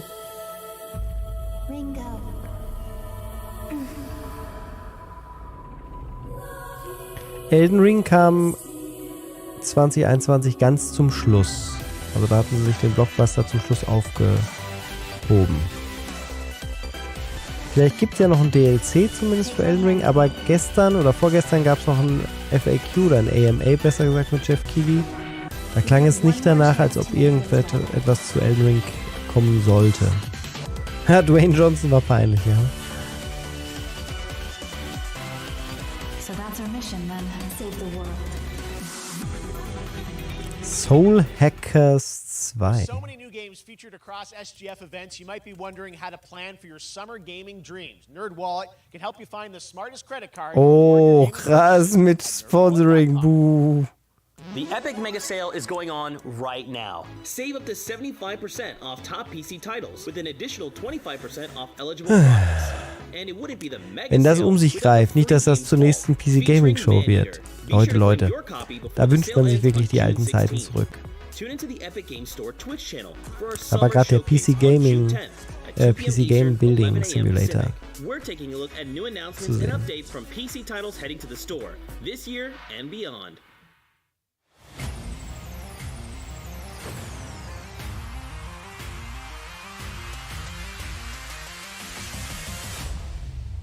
Cloud Gaming?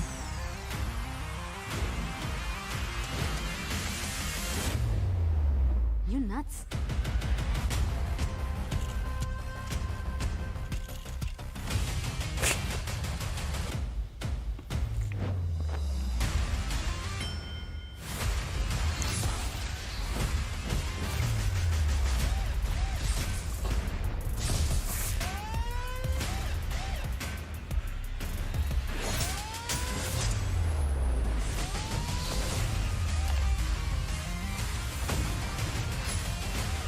Welchen Controller bietet Samsung dazu an?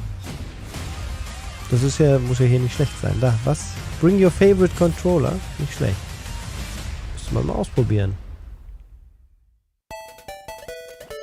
Alles aus dem Game Pass? Plus die anderen Angebote ist ja jetzt nicht wenig.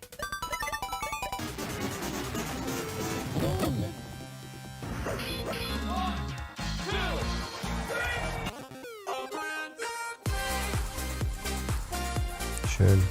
Da hoffe ich auf gute Umsetzung. Dann könnte das eine ganz tolle Sammlung sein.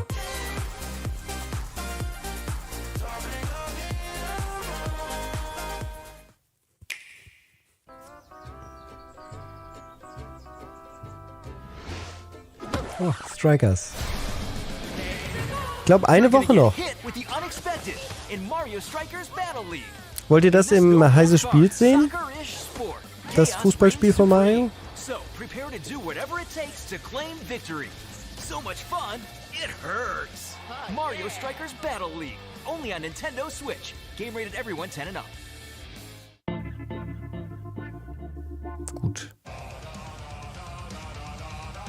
Hi, my name is Carl and I'm a developer on Metal Hellsinger. You know how in some games where the music's really good, you feel compelled to move and shoot to the beat? But what if you had to? In Metal, the better you are at slaying to the beat, the more intense everything gets. And we have vocal performances from legendary artists like Serge Tankian from System of a Down, so while headbanging isn't mandatory, we do recommend it. Our demo is live now on Steam, Xbox and PlayStation platforms. Ja, wenn wir Strikers Football machen, dann natürlich im Multiplayer, Leute, ist ja klar.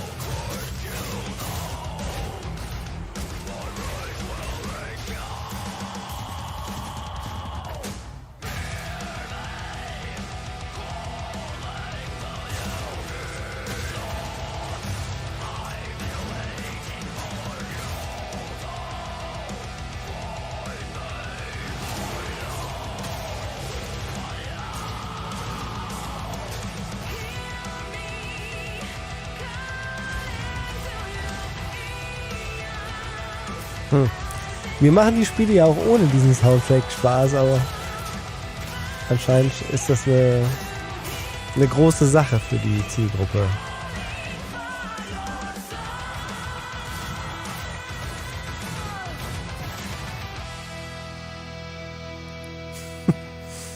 Na dann.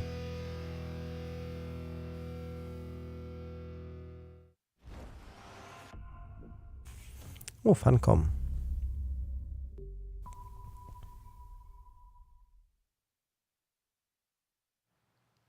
That one was Metal Hellsinger, coming later this year from Funcom, a rhythm shooter with metal music. And right now, as I mentioned, a demo has launched on PC, Xbox, and PlayStation for you to play for free. Next up, a new game launches tomorrow, The Quarry from Supermassive Games. This spiritual successor to Until Dawn stars David Arquette and an all-star cast. It's getting great reviews, and this is one of those binge-worthy teen horror entertainment experiences where your every choice shapes your story and determines who lives and who dies at a camp in upstate New York. Here's the first look at the launch trailer. Family is the most important thing in the world. Von den Machern von Until Dawn? But if your whole family, you know, like every last one of them decided to jump down the bottom of a well, they're all just Supermassive Games. hanging on the end of a rope. How can one person be expected to pull them all back out? You can't. So you pull on that rope and you're just going to fall right down to the bottom of the well with the rest of them. And what's the point of that? What? There is a lot more to this than you realize. Like what? Kidnapping, murder, cover-ups. I think the whole Hackett family is in on it. You have no idea what's going on here. Not a goddamn clue. Doch. Tatsächlich, genau, die waren das. House of Ashes letztes Jahr hatte ich im Intro einmal gesagt. Auch das ist wieder gut angekommen. Und das ist jetzt deren neuestes Spiel. Geht damit wieder zurück zur Anfangsvision. Until Dawn war ja so ähnlich. Ja genau, das sind die Until Dawn-Macher.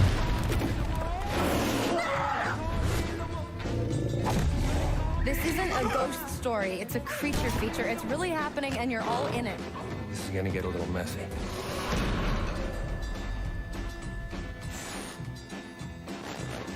Man of Medan ist auch schon 3 Jahre alt. Krass.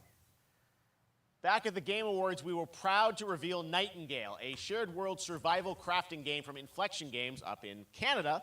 Now it's time to give you a brand new look and deeper look at the game, including its innovative realm card system that lets you impact things like the weather pattern, resources, and challenges in this procedural realms. Here is your exclusive new look.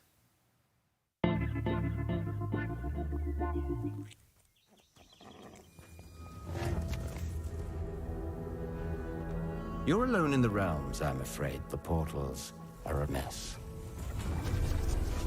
Not even sure if Nightingale made it. Given how fragile you humans are, I'd say that staying fed, dry, and rested should be your priority. If the portal arch is inactive, you'll need to make realm cards from rare resources. Once you have realm cards, you can activate the portal. Bouncing Cow. Ich möchte es nicht gehypt nennen, aber es ist definitiv der größte Titel, der auch mir bisher im Hinterkopf geblieben ist. Das Stormgate-Ding ist was, worauf man sich zumindest guten Gewissens schön freuen kann. Und seitdem ist die Webseite auch RIP.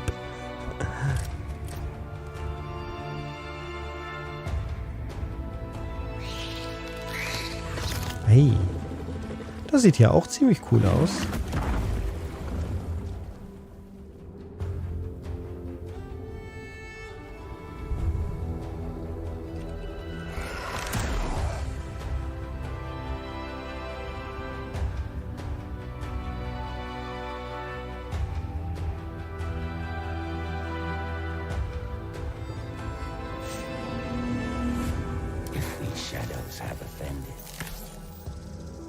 Think but this,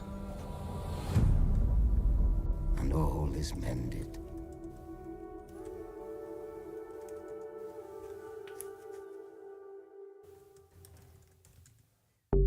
The Nightingale, sehr, sehr interessant. Stand da ein Date? Jetzt kommt Saints Row. Saints Row that we revealed last year at Gamescom. And today, we're happy to announce the launch of the Boss Factory demo across PC and console, which lets you design and set up your character. And since it's Saints Row, you guys are going to have a lot of fun with this one. Check it out. Guys? You gotta do something to capture people's attention. So what do we build next? Me. I want all the power.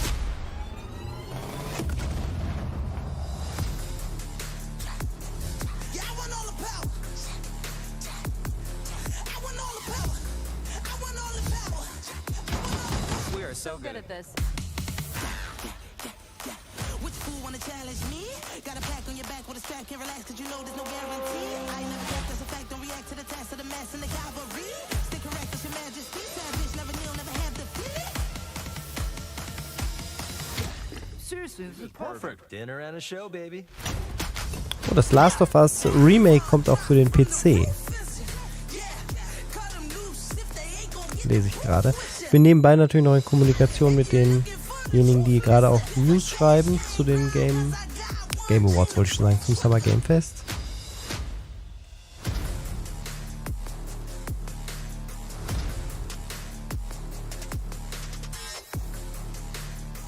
Oh, hast du eben schon gesagt? Habe ich nicht mitgeschrieben. Muss ich überlesen haben.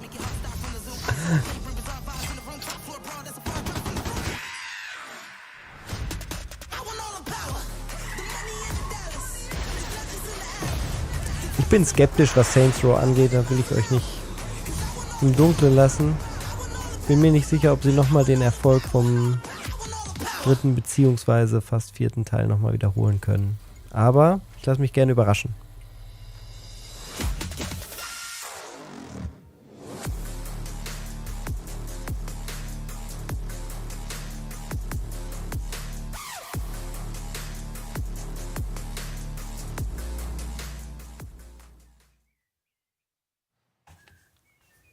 Next, we've got an exclusive first look at extended gameplay of Warhammer 40k Darktide, Fat Shark's follow-up to the critically acclaimed Vermintide series. Darktide promises intense 4-player co-op action and terrifying enemy hordes. Letztes Jahr hatten wir auch schon 3 Spiele, 4-Player Co-op, dann bei der PC Gaming Show nochmal bestimmt 6, die alle 4-Player Co-op waren.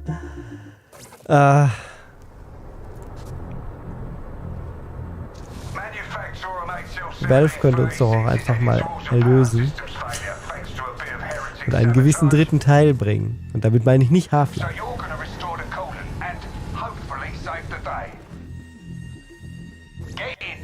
Access the operations array and use the cryonic rods to flush the system, preferably before something explodes. Head on through the ventilation tunnels and look for an access point. This way! Move it!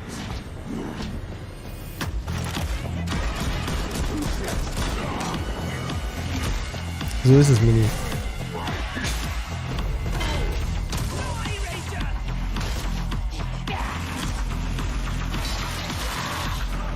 Zum Stil müsste Nema jetzt eigentlich was sagen. Ihr habt zwar Warhammer-Figuren bemalt, aber würde mich nicht als Warhammer-Spezialisten titeln.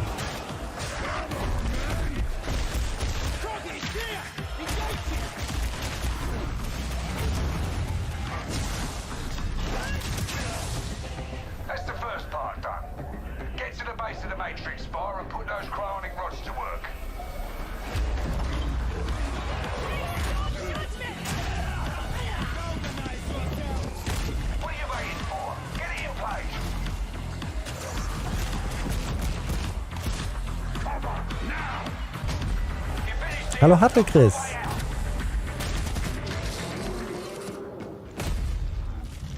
Die machen ihren Job schon ordentlich, sagt Warhammer-Expertin Nema. Aber die sollen anstelle von Left 4 Dead endlich mal einem Left 4 Dead-Klon endlich mal ein anständiges Rollenspiel im Warhammer-Universum machen. Bloober Team is known for psychological horror games like Blair Witch and The Medium. Today, they are ready to reveal their latest creation made completely in Unreal Engine 5 for a visceral horror experience. It's a return to the world of Layers of Fears. Get a dose of this. Gerade ist die Pressemitteilung reingekommen zu Nightingale. Das sieht sehr, sehr schön aus. Es soll ein Shared World Survival Crafting Spiel werden.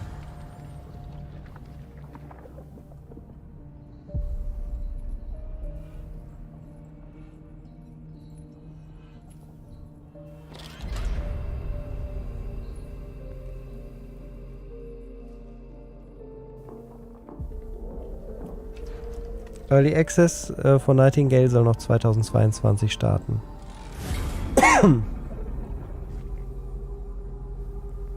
They say it's a tale of sadness and guilt of an artist trapped in a place beyond redemption. It's a lie. This is a story of my fear, pain, and hatred, of the horror of my loneliness, and it is mine to tell. Now I see it. All this misery, all this suffering. There was no other way. Shouldn't have. You really shouldn't. So eine richtig schöne... Eine richtig schöne Horror-Erfahrung ohne Action, im Adventure-Style und der Unreal Engine 5. Das klingt erstmal sehr interessant.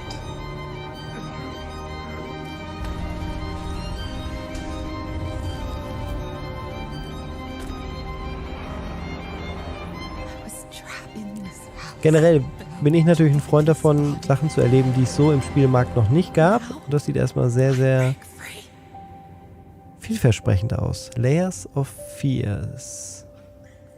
Nächstes Jahr. Sehr gut. Hallo Cosmix. Schöne Grüße zurück nach Dänemark. Gotham Knights, eins der Spiele, die vorher erwähnt wurden, dass sie gezeigt werden.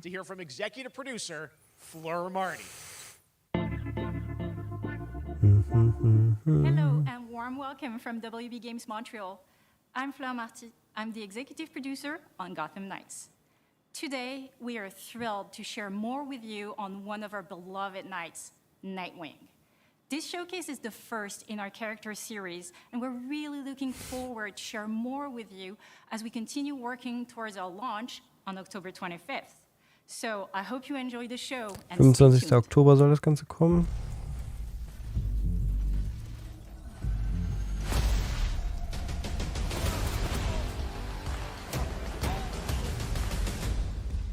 Nothing. And then this city became my home. Its people became my family. Gotham gave me everything. It deserves to feel safe.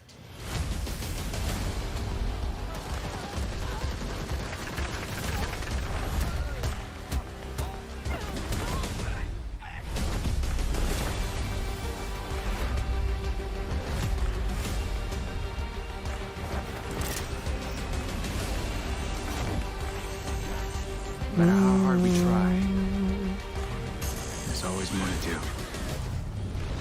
And now, it's up to me.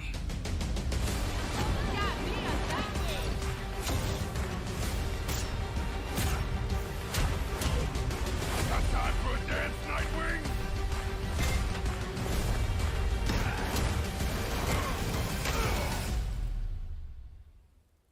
I got this, Bruce.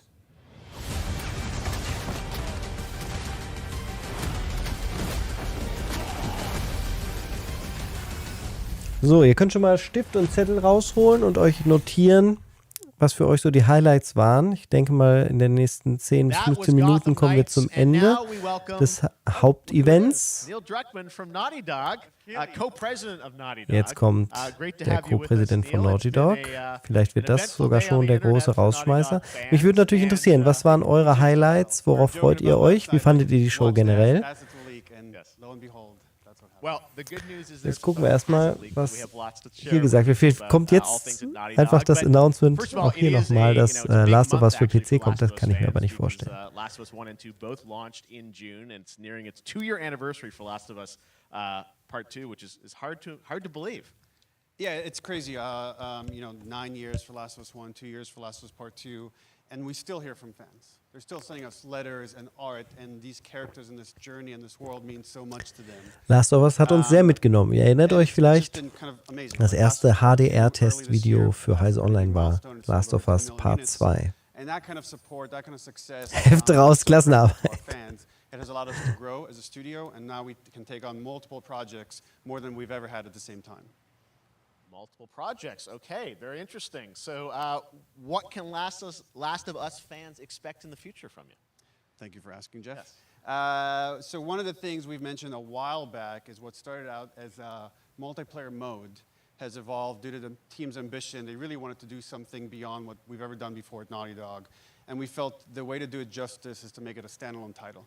And they've been working on it for the past 2 years. Ambition has grown, and we're not quite ready to fully unveil it, but we're ready to lift the curtain a little bit and just give you like an update of where we're at. Okay, well, Geht also den Multiplayer-Modus für Last of Us, interessant. Yeah, so we have a concept art that we want to show. But what I can tell you is that this game is big. San Francisco? It's as big as any of our single-player games that we've done, and in some ways bigger. It's got a story. The way we're telling that story is very unique to this game.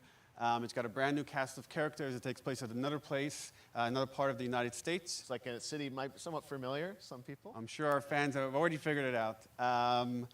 And it's really cool. And it's being headed by Vinith Agarwal, Anthony Newman, and Joe Pantnati, all veterans of Uncharted and Last of Us. Soll kein MMO werden, wenn ich das richtig verstanden habe. Soll eher ein Action-Team-Battler werden. Exciting that this has evolved, and I mean that concept art looks incredible. I can't wait to see Naughty Dog storytelling fused. Wahrscheinlich wird es ein Battle Royale. It's something special. We can't wait to show it either. Okay, well, that's not all. We also have something that I've been reading about on the internet every day. It feels like up in Calgary, they're filming the Last of Us show for HBO, right? Ja, Last of Us kommt ja auch auf die Flimmerkisten. Die HBO-Serie. Last of Us Standing wäre ein guter Titel, Mini. It's pretty incredible. The stuff I'm getting back, when we're looking at back at Naughty Dog, we can't help but feel emotional because not only is it so good and the quality is so high, it's so authentic to what we've made in the game. I just can't, I couldn't be proud of, like, again, Craig and that whole crew and everybody that's up there. And they're actually their last day Tim, für VR-Games gab es das VR-Showcase und das war leider nicht sehr gut. Das war bereits vor 2 Tagen. VR ist gerade noch beim Tiefluftholen für den dritten Atem, wenn du mich fragst. Ich kann aber schon sagen, bei uns gibt es VR zu sehen und zwar gar nicht mehr so lange hin, dann zeige ich die VR-Version von Formel 1 2022 im Heise spielt. Wenn sie technisch gut umsetzbar ist. Museum that players might know from the game. And I really have to talk about Pedro Pascal and Bella Ramsey and not only directing them but seeing them do all the other episodes. They've thrown themselves at these roles for a whole year. Watching the nuance that they bring to these characters, their relationship on and off camera, I couldn't help but think about Troy Baker and Ashley Johnson. It felt so similar to the chemistry those two actors had when we made the game. And it really feels like this is going to be something special. And I will say this will be the most authentic video game adaptation yet. Well, I mean, that first image that they put out, it feels like the video game. Everything that I've seen, both public and other stuff, makes it feel sort of super legitimate, as you said, and that's awesome to see. Joel and Ellie from Free Weber meint, Half-Life Alyx Levitation wird auf der PC Gaming Show gezeigt am 12. Juni. Mal sehen, wenn sie kommt, dann werden wir sie sehen. Okay. All right. Well, Last of Us HBO, very, very exciting. Die VR-Mods für Half-Life Alyx sind ja recht aktiv. We happen to have a couple actors here that are part of the show. We should bring them out. Okay, come on out.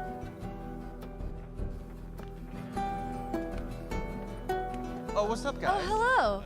Surprise. Troy's back again. Hello, I know. Ashley. Good to see you. Good to see you. I'm a little confused, though. I thought maybe Pedro Bella, but Troy Ashley out here from the game, right? So when Craig and I started working on the show, almost one of our very first meetings, we said, Troy and Ashley have to be a part of it. And we're such fans of like the talent and the helping us create Joel and Ellie. We felt like it was so important that they become part of the show. And it has to be more than just like kind of like a wink to the camera and like a cameo. Okay. These are real roles that we're keeping under wraps for now. But man, I'm bummed that I couldn't be there with you guys when you filmed your stuff. There's been so much stuff I feel like so good. Es gibt anscheinend Seitenauftritte von den Stimmen aus Last of Us in der Serie.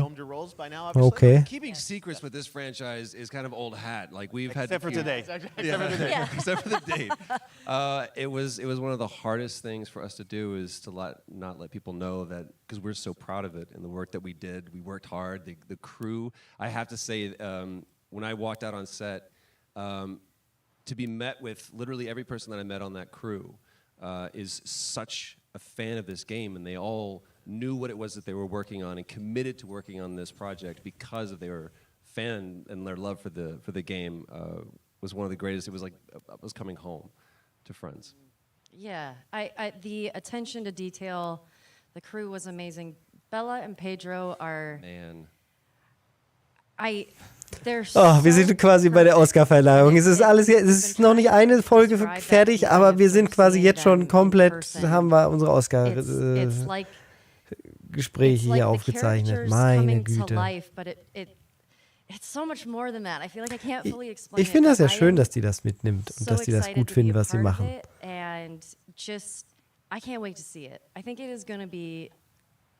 Aber für Hype aufbauen finde ich es überhaupt nicht passend.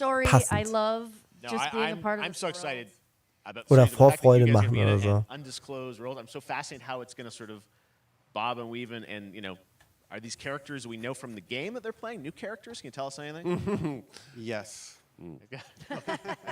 I can tell you. So sneaky. All right. Well, we're so Oliver, excited. manche fragen sich das auch, während sie The Last of Us spielen. All right. Well, let's talk about what was on Twitter earlier today. Lots of talk about the idea, or really what's happening is it looks like you guys are remaking the original game, and this is like a ground-up remake. Is that right? That's right. We wanted to give people the definitive version of the first game. The definitive version of the definitive version. Es gibt doch schon eine und das Remake war auch schon nicht so definitiv, wie ihr es gerne gehabt hattet. The Last of Us Part 1 ist ein tolles Spiel. All right, let's take a look at The Last of Us Part 1. Also, was wir jetzt sehen für PC und PS5. So why'd you leave Boston? I've been on quite the adventure, little brother. I reckon it's got something to do with that girl. Manchmal muss man nur eine Tür sehen, um nochmal zu schlucken.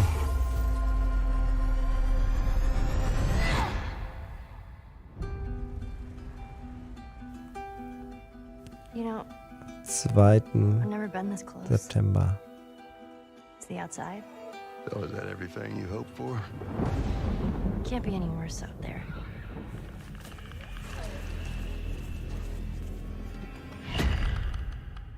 Can it?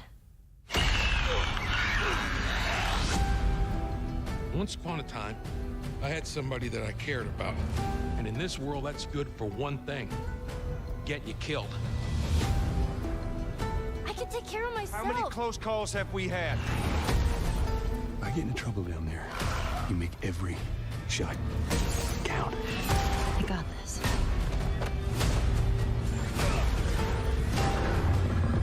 Hope you know how to use that thing. I've had some practice.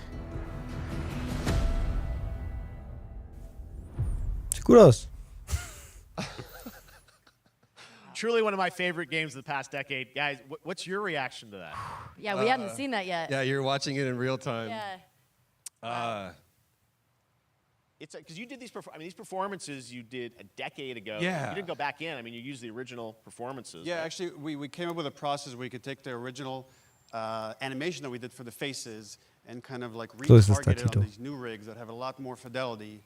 And then the animators went back and studied. We're seeing side by sides here just how much it has changed. That you went and you redid the models and rebuilt everything. Everything was rebuilt from the ground up. Same art director, re-art directed the whole thing from the ground up. But the great thing about these faces. Auf jeden Fall ein Remake, das den Namen Remake verdient, von dem Aufwand her. So stellt man sich das vor. Sehr schön. Und während man es spielt, wird man aber nach einer Zeit denken, so sah das doch vor 10 Jahren auch aus. So war das doch, als ich das gespielt habe. Kennt ihr das, wenn ihr Remakes spielt? 60 frames per second, all this stuff you're getting on the PS5. Again, we wanted to give, knowing because of the show, because they're all new players for PS5 and PC, we wanted them to have the definitive version of The Last of Us. Amazing. Well, now you guys get to replay. I mean, when was the last time you guys played the game? I actually played it again just to refresh my memory before working on the show. I was just a glutton for punishment, and I went straight from playing Part 1 straight into Part 2. And so the last time that I played literally would have been 2 years ago, since we're celebrating the anniversary of Part 2 coming out. So Olli, fändest du das interessant? Das ist doch. Mir reichen die 4 Bilder, die sie gezeigt haben. Ich glaube nicht, dass das technisch. Das wäre sicherlich machbar, aber ob das so sinnvoll ist. Da kannst du dir dann YouTube-Videos von ein paar Vergleichen angucken und das reicht auch. back in The Last of Us 1. Well, it's the whole, like, all the new animation system, the new Das AI Feature würde, system glaube ich, we wenige learn zum on, Kauf like, bewegen und es Untituled kostet ganz schön Chapter viel, das so like this, umzusetzen. Again, to give that definitive version. Just to give a quick shout out, this project is headed up by Matthew Gallant and Shauna Sky. Okay. And you'll hear a lot more about it and see a lot more about it over the coming Boah, The Last of Us bekommt den Mega-Slot am Ende meiner Meinung nach. Das soll deren Elden Ring für dieses Jahr sein. Das kann es natürlich nicht ganz füllen. Games directed by other people. What are you directing? You still making games? Still making games. Okay. I haven't given up my day job. It's a little early to talk about it. Maybe if someone in PlayStation wants to leak it, then we can talk about it now. Otherwise, we'll save it. But you do have a new project. Do have a new project, but we'll save it for another Summer Game Fest. Okay. Okay, well, we'll see. We'll try and save it. All right. Troy, Ashley, Neil, thank you so much for dropping by Summer Game Fest, and I am so excited that The Last of Us is returning, as you said, in September. So thanks, guys. Appreciate it. Thanks, Jeff. Awesome. All right, well, that is going to do it. Thanks to Naughty Dog and PlayStation for Sag's that very doch. special look at The Last of Us and the entire franchise and where things are going. Very, very excited. Nun, dann haut mal raus. Continues over the next few days. Coming up right Es now on this very screen is Day of Kommt the jetzt, wir Devs, lassen das im Hintergrund ein bisschen laufen. Da kommt jetzt Day of the Devs, da gibt es nochmal ein paar Indie-Games wahrscheinlich zu sehen. Ich werde dann mal Pause machen, zumindest bis wir dann nachts, sofern es um 0 Uhr startet, die Volver Digital machen. Sonntag sind wir zur Primetime wieder hier. Ich glaube 19 Uhr ist der offizielle Termin. Da werde ich da sein. Gamescom Opening Night Live, sagt er auch gleich. Auch das wird live sein. Ich weiß nicht, ob ich da kommentieren kann, weil vielleicht bin ich halt in Köln. Dann gibt es eine Nachbesprechung, vielleicht einen kleinen Livestream vom Handy. Das werden wir alles noch besprechen, wie die Gamescom-Geschichte aussieht. Okay, und er sagt, dass Summer Game Fest nächstes Jahr jetzt schon als Ankündigung In-Person-Event für jeden sein wird. Das heißt, er will tatsächlich damit die E3 komplett ersetzen. Es wird nicht 2 In-Person-Events gleichzeitig geben. Also ob die E3 da nochmal rauskommt aus dem Loch. Ganz, ganz interessanter Battle, der da hinter den Kulissen läuft. Ich mache den Stream noch ein bisschen, ja, wie immer Tim Schäfer. Happy birthday to you. Ach, seine Rede gucken wir uns kurz einmal an. Day of the Devs. What? You don't know what Day of the Devs is? Day of the Devs is the greatest and definitely the oldest independent games festival that exists. It was started over 10 years ago by Double Fine Productions and I Am 8-Bit to celebrate the best independent games out there and bring them to you, the fans. We wanted to bring developers and players together to get together, play games, and have a great time. It used to be a physical event only in San Francisco, but now it has gone digital so the whole world can enjoy it. And we're really excited this year to be part of Summer Game Fest. So sit back, relax, put on your party hats.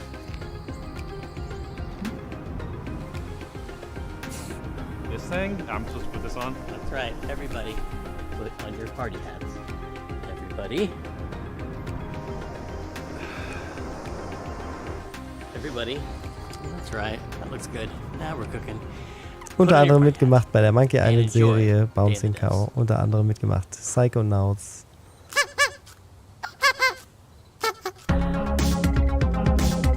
Gut, wir machen ein bisschen leiser. Ich schalte auch nochmal um. We got a new one today. This is from a good friend Michael Frey and Rafael Munoz. Previously Michael made a game Ja, for kids, verrückte Playables, Sache. that we published at Insgesamt Double Fine ganz gute Show, solide. Tatsächlich nicht so, wie man, ja, wie man es sich vielleicht gewünscht hätte, aber auch nicht, es war im Endeffekt nicht anders zu erwarten. Nach der Pandemie, nach den vielen Veränderungen in der Industrie ist das Endergebnis, was zu erwarten war, und das haben wir auch bekommen. Es ist jetzt kein Mega-Knaller dabei. Ich muss mir den Namen auf jeden Fall einprägen. Stormgate ist für mich das große Highlight. Die Ex-Blizzard-Developer, das Entwicklerteam, das jetzt ein Echtzeitstrategiespiel mit Koop-Elementen machen möchte, sah auf den ersten Bildern schon vielversprechend aus. Der kleine Mini-Mac, der dabei war, hat direkt irgendwas in meinem Kopf getriggert, was auch wieder so Blizzard-mäßig ist, Blizzard hat ja viel geklaut, ne? Hat viel bei Warhammer zum Beispiel geklaut. Und da klauen sie jetzt auch gleich wieder so ein bisschen was, und gleichzeitig ist es aber anscheinend ganz cool gemacht. Das könnte super werden. Also da ist zumindest in die Zukunft schauend etwas, worauf man richtig Bock haben könnte. Von den anderen Sachen hat mich Nightingale optisch sehr fasziniert. Da bin ich gespannt, wie sie das machen werden mit dieser Kartenmechanik, die dann ja die Welt und die Ressourcen einteilen wird. Das sah sehr gut aus. Und ansonsten fand ich aber, war da jetzt kein riesiges Ding dabei, was ich nochmal erwähnen würde. Wie sah es denn bei euch aus? Bouncing Cow, Bogomil, wer war das? Ja doch, Bogomil sagt, weil es bisher an ihm vorbeigegangen ist, fand er die Samsung Gamer-Werbung gut. Das ist der Cloud-Service von Samsung, der den Game Pass zusammenwirft mit anderen Anbietern. Ist definitiv interessant, wenn man es noch nicht kannte. Ich werde das auch mal ausprobieren. Ich hatte es auch nicht auf dem Schirm und man kann ja anscheinend jeden Controller benutzen. Von daher ist das durchaus interessant. Aber ansonsten Bouncing Cow hofft auch auf ein RTS Revival von Blizzard Dreamhaven, Frostgiant. Mal gucken. Cuphead und Stormgate. Der Rest wäre so meh, sagt Xanvi.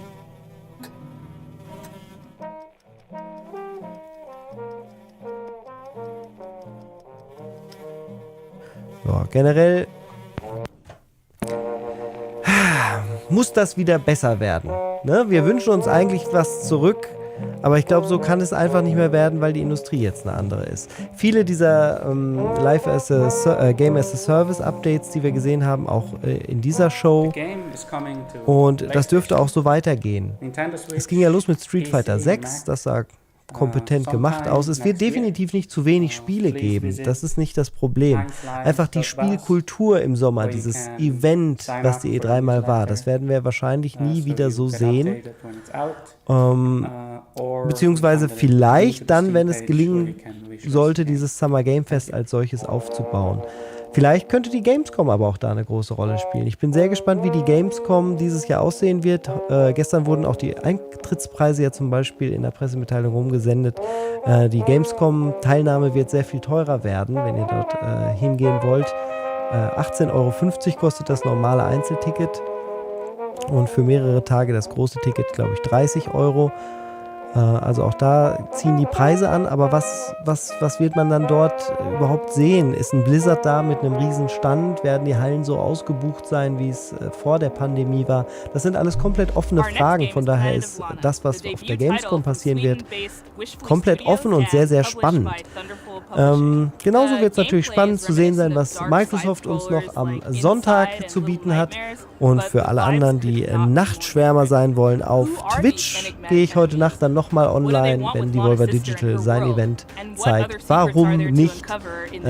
Also alle, die gerade auf YouTube zugesehen haben, sattelt ruhig um, macht euch die Twitch TV-App vielleicht an oder die Twitch im Browser, auf dem Laptop, im Bett oder auf dem Telefon. Da gibt es auch eine durchaus kompetente App. Und dann gucken wir uns da diese Sache in der Nacht an. Genauso wie die PC Gaming Show am Sonntag nach dem Microsoft Showcase. Jetzt bedanke ich mich erstmal bei allen, die zugesehen haben.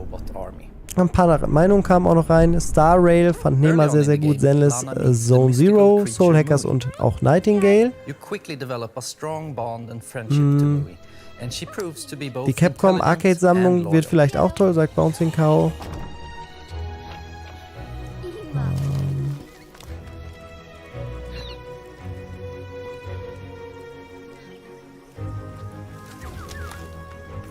Bei Gameswirtschaft steht E3 2023, US-Verband plant Comeback für die Gamesfest. Ja, klar, natürlich machen sie das. Sie planen aber auch schon für dieses Jahr, sie planen viel. Aber die Frage ist, ob es am Ende zu was Vorzeigbarem reicht. Das Flashback 2, das Flashback-Comeback war auch noch erwähnenswert. Das fand ich auch schön. Forza Horizon DLC am Sonntag, da gehe ich mal ganz fest von aus. Teenage Mutant Ninja Turtles sah auch gut aus, yep. Aber 6-Player wird heftig. Ich hoffe, wir werden heute Nacht dann auf Twitch mehr als 6-Player. Da gucken wir uns gleich dann Devolver an. Bis dahin mache ich eine kurze Pause sortiere meine Gedanken. Hoffe, ihr lasst ein Like da auf YouTube und schreibt einen Kommentar, wie ihr die Show fandet, was ihr euch gewünscht hättet, was ihr vielleicht auch bekommen habt, was ihr nicht erwartet habt. Das sind alles Kommentare, die ich gerne lesen würde, die ich auch gerne weiter kommentiere. Oder kommt direkt auf den Discord und redet dort mit mir und anderen heise-Redakteuren und Redakteurinnen über die Games-Industrie und vieles anderes auch. Also wir haben da ja auch der Security-Channel auf Discord, der ist der derzeit meist besprochene. Da gibt es viel, viel interessante Entwicklungen zu lesen.